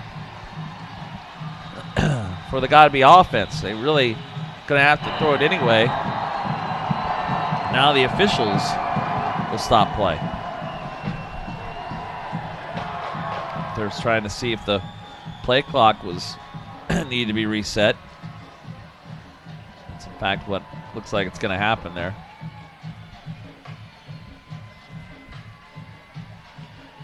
Three minutes and 16 seconds left on the game clock, and a big 3rd down penalty coming up for Godby. So 3:26 now the clock goes back to. Okay. 3rd and 11 3:26 at the 16. 2 receivers to each side. Bradwell, the quarterback, in the shotgun. Kenny Young is the running back to his right. Bradwell will take it himself up the middle to the 20. Moving forward, he will get 5 yards to the 21, but he is hit there. It's 4th down, and Godby's going to have to punt it right back to the Immokalee Indians. Now Immokalee will use its first timeout with 3:09 left. Yeah, a lot of time left in this game for Immokalee, whose touchdown drives today have gone for 1:19 and 1:18. Yeah, and they've now got more than 3 minutes to go to tie this game, and they'll have a couple timeouts as well on offense as Godby could get nothing going on that drive. They needed to run the clock, and they only ran about 1.5 minutes or less, 1:20 or so off the clock, and didn't get a first down. Well, how big was that 2-point conversion, too, for Godby? Yeah, it made it 21-7. They missed an extra point, or actually had a bad snap on an extra point earlier. Immokalee had a field goal try in the first half in because of a bad snap, and the pass was intercepted in the end zone by Johnson, the holder, and then Also, Godby missed a field goal in the second play of the fourth quarter. So it would have been a 24-14 game. Both teams have missed field goals in this game. So here we go. Once again, Triton Johnson, at his own 6th to return it. And at the 48 is J.C. Jackson to return it for immokalee. That's a pretty good punt. Jackson, that takes a sideways bounce, and then another bounce for Godby out of bounds at the 43-yard line. So immokalee will take over 1st and 10 from its own 43-yard line with 3 minutes to go. Trailing it 21-14. 2 timeouts and 57 yards they need for a tying touchdown.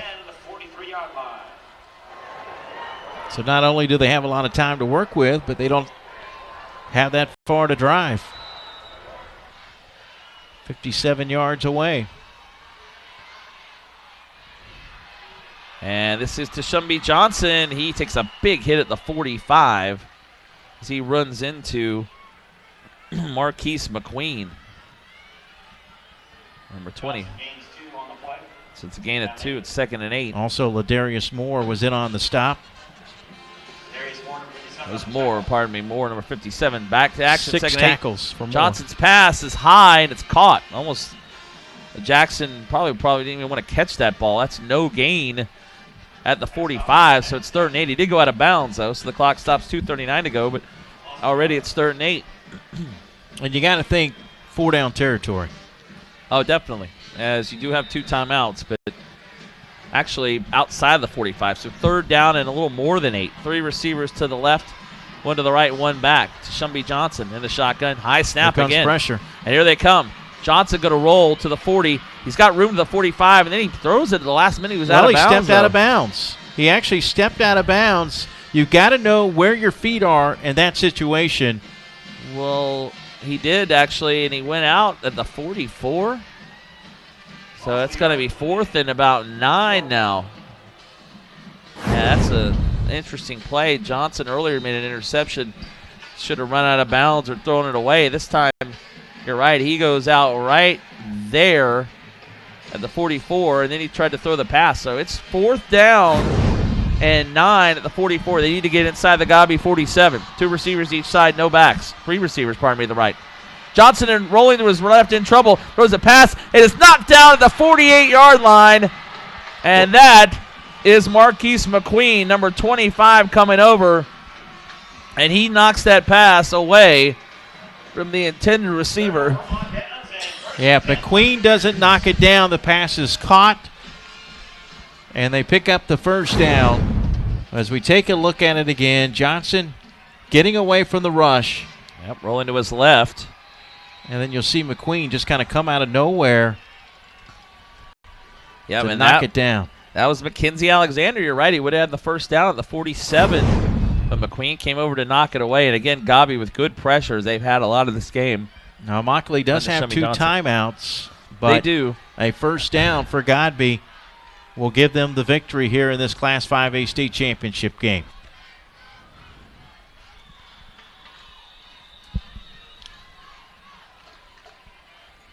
And a delay of game called against Godby.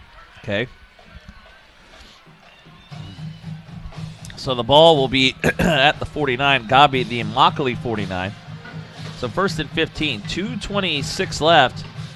Godby up 21-14 with the ball. And as you said, immokalee has 2 timeouts remaining. Bradwell will turn around, hand off to Khalid Thomas up the middle. 45-40. Ooh, almost broke that one. Inside to the 37.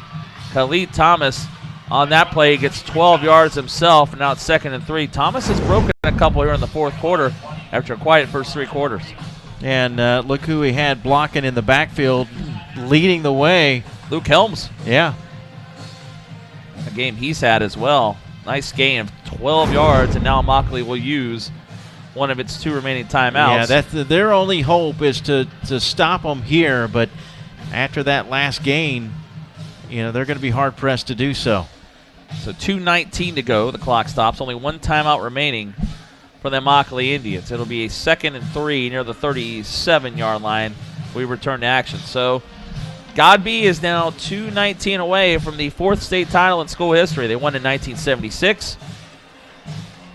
And they won that year in Class 4A over Miami Carroll City 21-15. 1986 in 3A over Clewiston 20-0. And in 1987 over Pompano Beach Ely 31-3. Last year as runner-up in 2008, they lost to Cocoa in the 3A final 7-6 in overtime. I mentioned Immokalee's only appearance before this year in 2004. They won the 2A state title over Madison County 17-15. 2nd and 3 at the 36. Here's Bradwell on the shotgun again. Khalid Thomas, the back behind him. He will turn around. Thomas, a flag comes in as Thomas breaks the tackle. Thomas has the first down. Well, this is going to be a penalty, though, against Godby. Yeah, we'll see what the flag is. It's right in front of the Godby sideline. If that is against Godby, they will back up as the clock stops with 2:12 to go.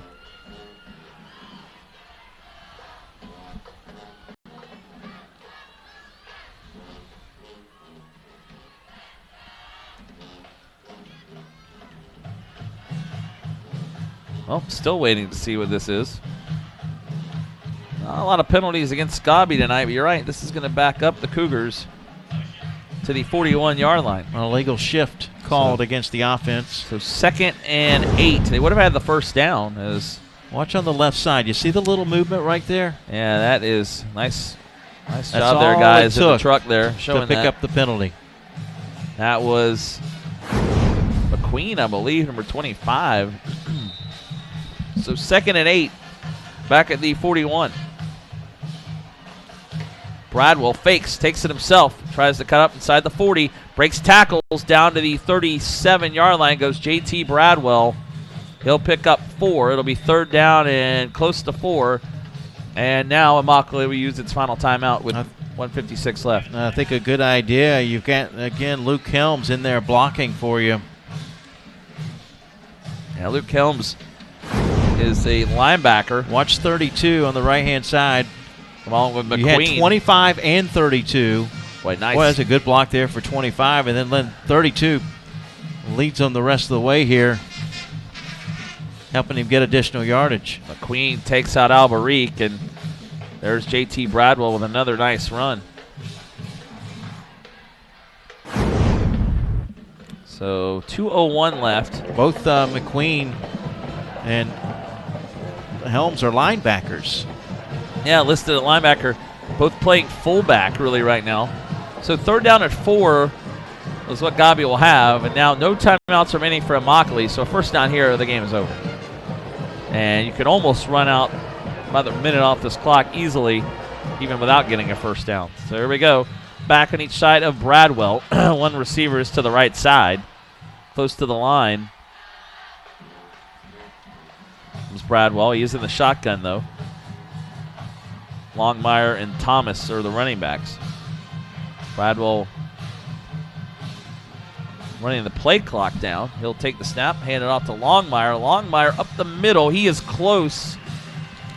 Actually, he is not close to the 1st down. He got nothing on the play. It's 4th down. And guess who got him, too? Alberique with his 15th tackle of the day.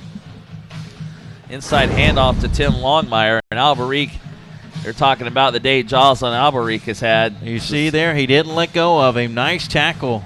He will be drawing interest from Ivy League schools. Obviously a very good student.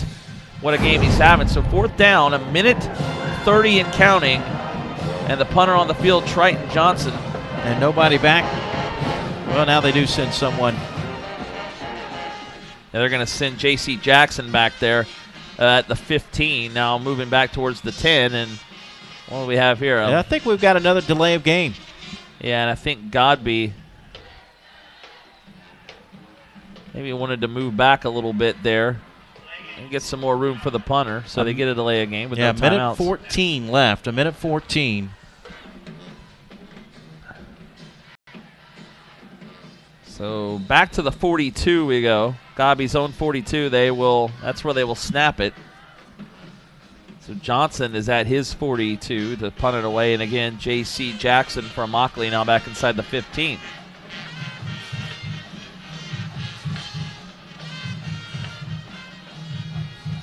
Snap, and the punt is high. It's wobbly, and it's going to take a sideways bounce, and Godby will down it at around the 17-yard line. So Immokalee will have 1st and 10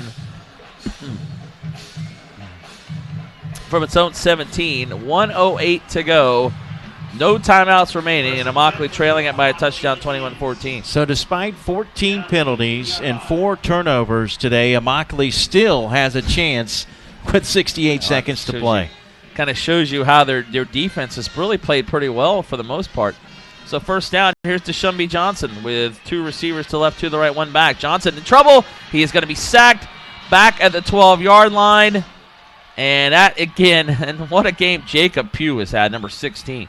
Well, he really has had a 6'4", huge game. 205 with a sack. Now you're under a minute to go. Shumby Johnson now quickly back to the line with 4 receivers, 1 back to his right.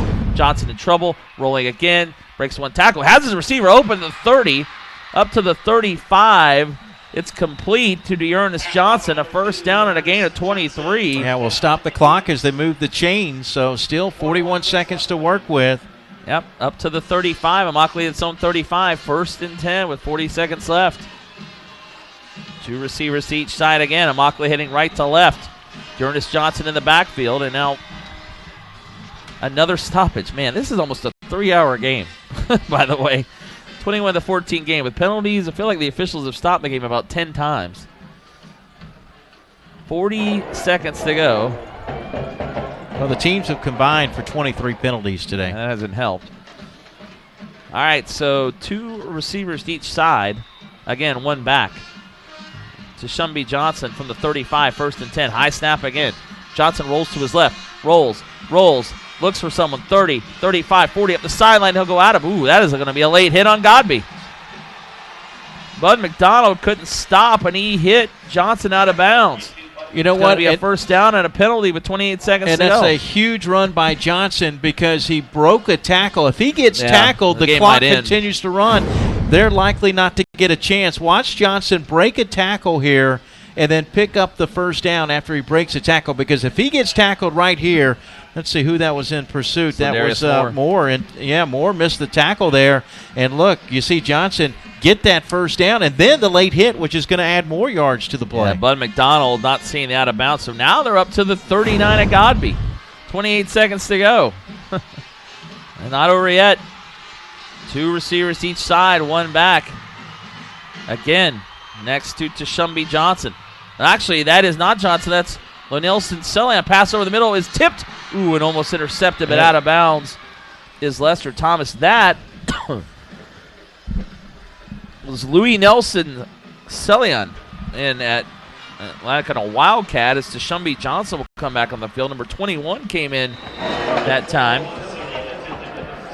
And the pass was tipped and almost intercepted. So second down to Shumby Johnson back in the game. 3 receivers to the right, 1 to the left, 1 back. They've got 24 seconds to go, 39 yards. And Johnson takes the snap. He fakes, rolls to his left. He's looking, throwing the pass up for grabs in the end zone. Couple defenders in the area. Pass is tipped. Ooh, and almost caught. 2 defenders were on J.C. Jackson. And Jimmy Victorin was almost there on the deflection. You don't have to get 6 on 1 play.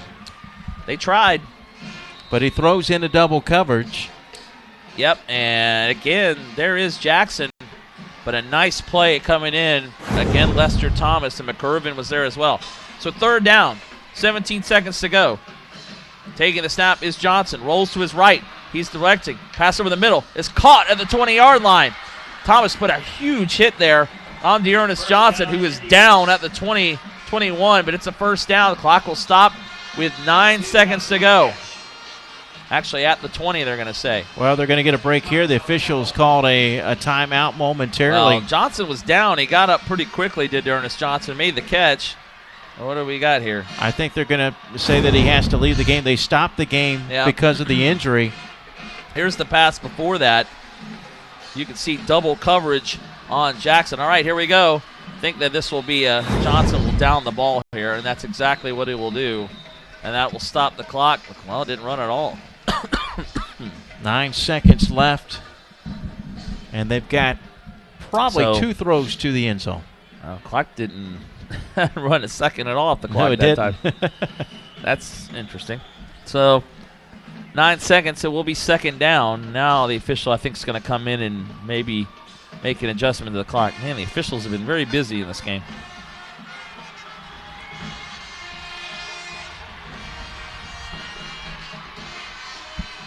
Yep, we're going to have it. 7 seconds. 7. So 2 seconds come off. So 7 seconds. 3 receivers to the left side, 1 to the right for immokalee. And again, Dearness Johnson is back in the game as the running back. Tashumbi Johnson is the quarterback. From the 21 of Godby. This may be the final play. 7 seconds. Immokalee down by 7, 21-14. It might be. Coming down to the last play. Johnson in the shotgun takes the snap. He's got time. Pass over the middle. It is caught and down to the 1-yard line. With a half a second to play. Mackenzie Alexander made the catch. Unbelievable. What a catch by Alexander. There is no, you're right, 0.5 of a second on the clock. Number 7, that's Alexander. Johnson to the line. Are they going to have time? Now the officials call timeout again. Actually, that's, wait a minute, that's 5 seconds, not 0.5. That can't be right. No, a half a second. They had the, they had put, instead of 7 seconds up, they put 7.0 that's right. by mistake. It was 4. Here we go. Up with a half second to go, and now what are we doing? Oh, man. The referee finally says hold up. 0.5 is what we have. We're inside the 1. Johnson can tie it with a touchdown and an extra point. Can you believe this?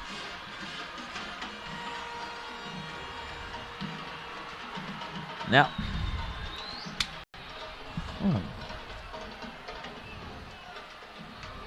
I have to see. This is the most conversations I've ever seen officials have in a game. Well, Mocklee's got it at the quarter-yard line. They're 3 inches from the end zone. And the thing is, you never see half seconds in football. You see it in basketball, but not in football. You're right. It says 0.5. Good point. And that's not something you normally see every day. It's 1 second officially to go. And now that's what the officials are discussing here. What a pass play, though, over the middle.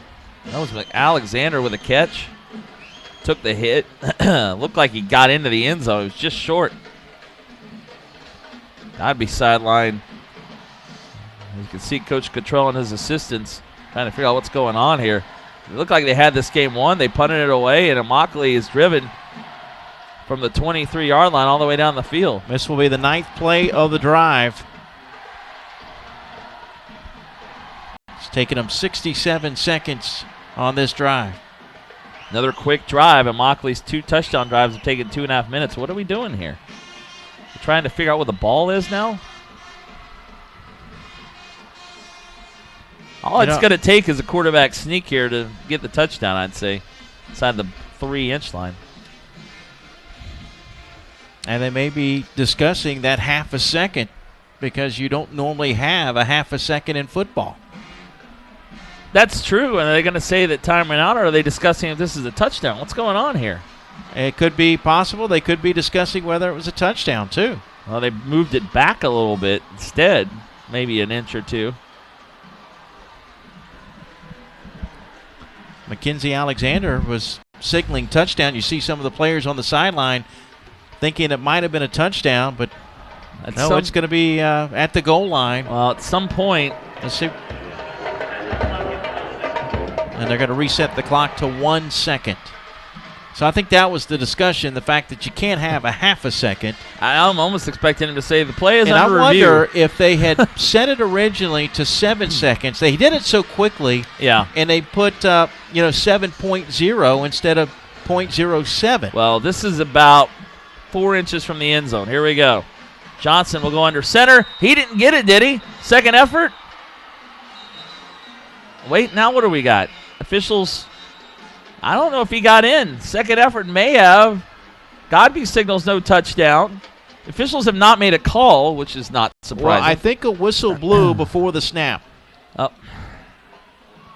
Well, the officials have not done a great job here at the end of this game.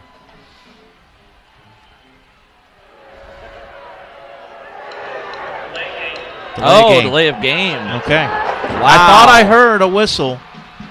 Well, that backs it up outside the 5. That's a huge play. And there's no time on the clock. Well, they'll put a second. They'll put a second back on, and that's what Ronnie Cottrell's on the field, very upset because the second ran off the clock. Of course, the delay of game is dead ball. All right, outside the 5. It's back to the 5. This is going to be the last play. 2 receivers each side, 1 back.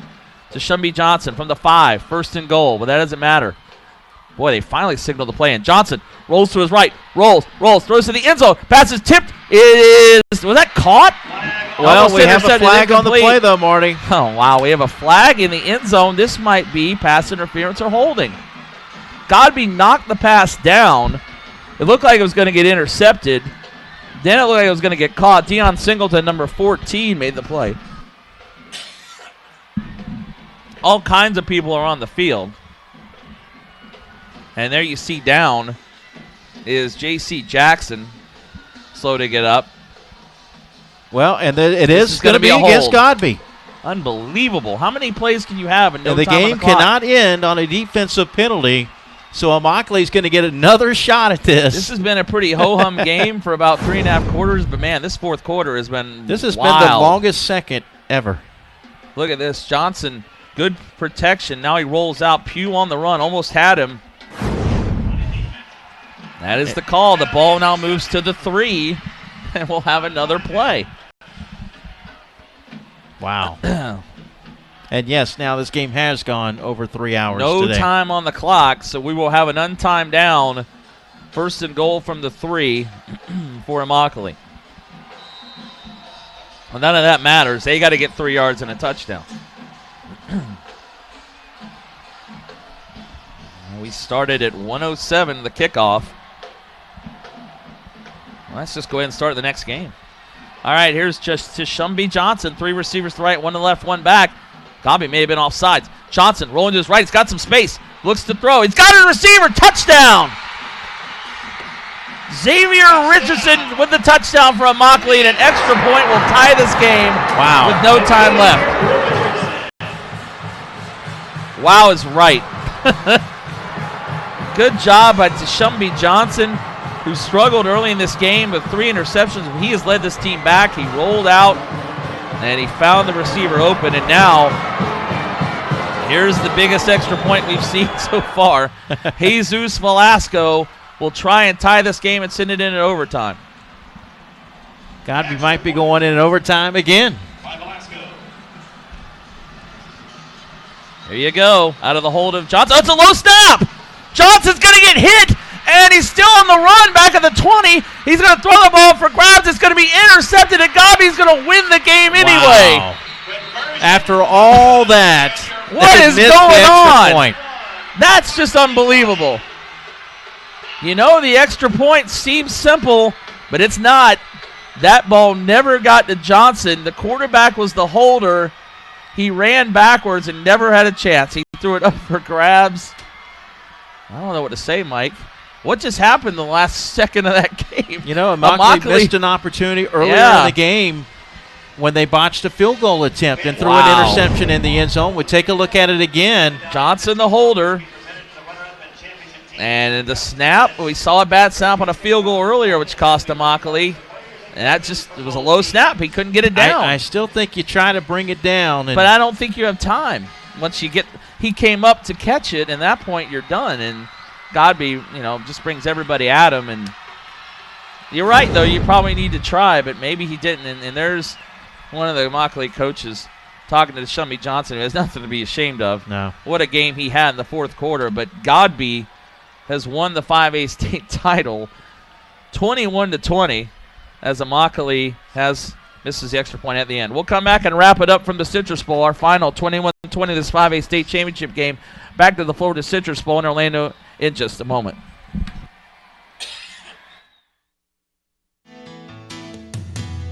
Out here away from it all, a guy can get to thinking, what makes peanuts America's most popular nut? Well, for one thing, they've got more antioxidants than broccoli, carrots, or even green tea. Why, they're a bona fide superfood with more than 30 vitamins and nutrients. And the taste? Well, that's pretty hard to beat. Yes, when you really think about it, good things happen for a reason. I'm Nick Marshall, and I'm a Florida peanut farmer. I dig peanuts, so you can dig them too. We can get a player up here. Oh, that's good stuff. All right, perfect. Prepare a Wiley Ballard graphic. Do you want me to start the stream? Start the stream. Camera 3. Beautiful. We're coming in on 1. For more information on how your school can join the Play On School broadcast program, go to playonsports.com/SBP. One match away from immortality. This is a total team effort. We're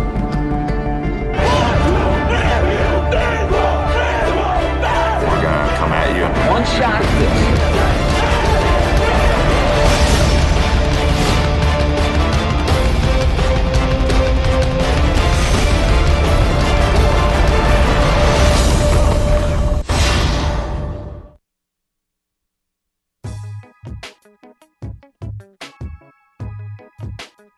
Third down and 3 for the Indians. Oh, the ball came loose. Tiger's going to pick it up. Look at that. Took it back and scored. Whoa! That's unbelievable. That is unbelievable.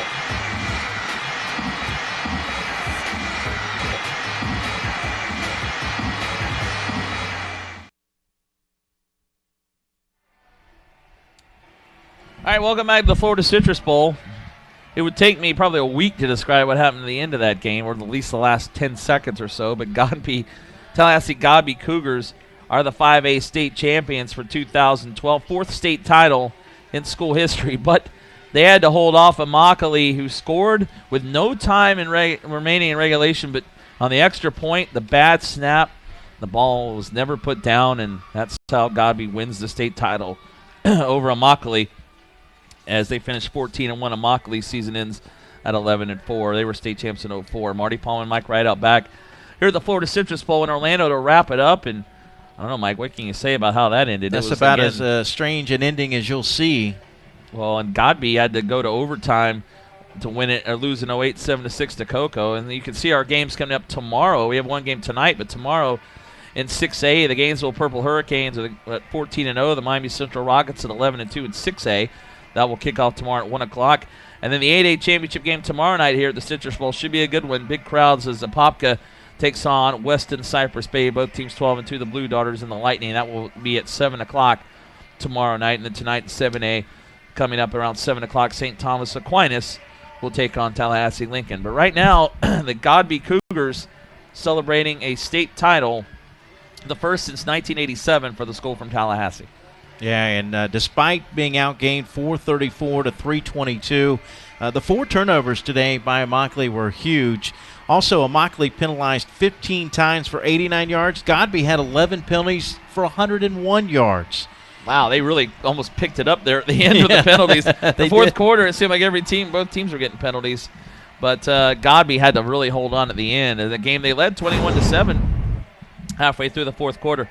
This is the first touchdown of the game. Tim Longmire threw a 40-yard pass on a halfback pass and then ran it in himself from a yard out of the Wildcat, made it 7-0. J.T. Bradwell, big game rushing, went up the middle and scored the quarterback from 6 yards out, making it 13-0. The extra point was no good, and that was the score at the half. Godby led immokalee 13-0, but then as we go to the third quarter, and this is Kenny Young on a return for the Cougars.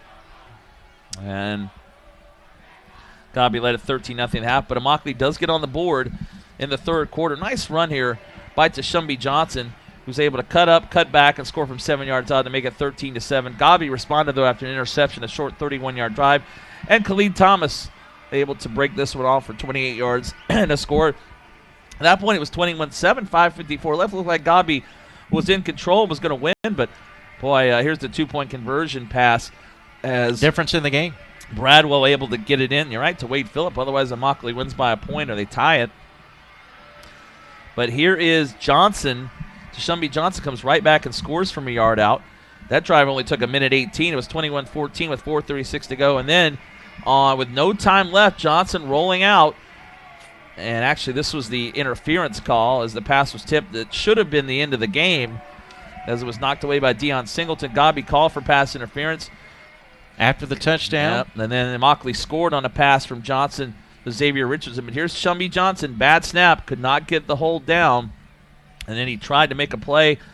Just threw the ball up in the air, and it is intercepted there by number 30, Dallas Williams, on the extra point attempt, which would have tied it for Immokalee. Instead, the Godby Cougars celebrate as state championship as they win it in 5A 21-20. Today's game, exciting game in the FHSA football finals, presented by Florida Peanut Growers. Peanuts, energy for the good life. Go to nationalpeanutboard.org. Well, that is going to wrap it up for a coverage of this wild 5A state championship game. For our entire crew here from Play On Sports at the Florida Citrus Bowl in Orlando, and for Mike Rideout, I'm Marty Paulman saying so long. Congratulations to the Tallahassee Godby Cougars. They beat Immokalee 21-20 here in the 5A state championship game. This has been the 2012 FHSA Finals presented by Florida Peanut Growers here on the FHSA Network. We'll talk to you again soon from Orlando.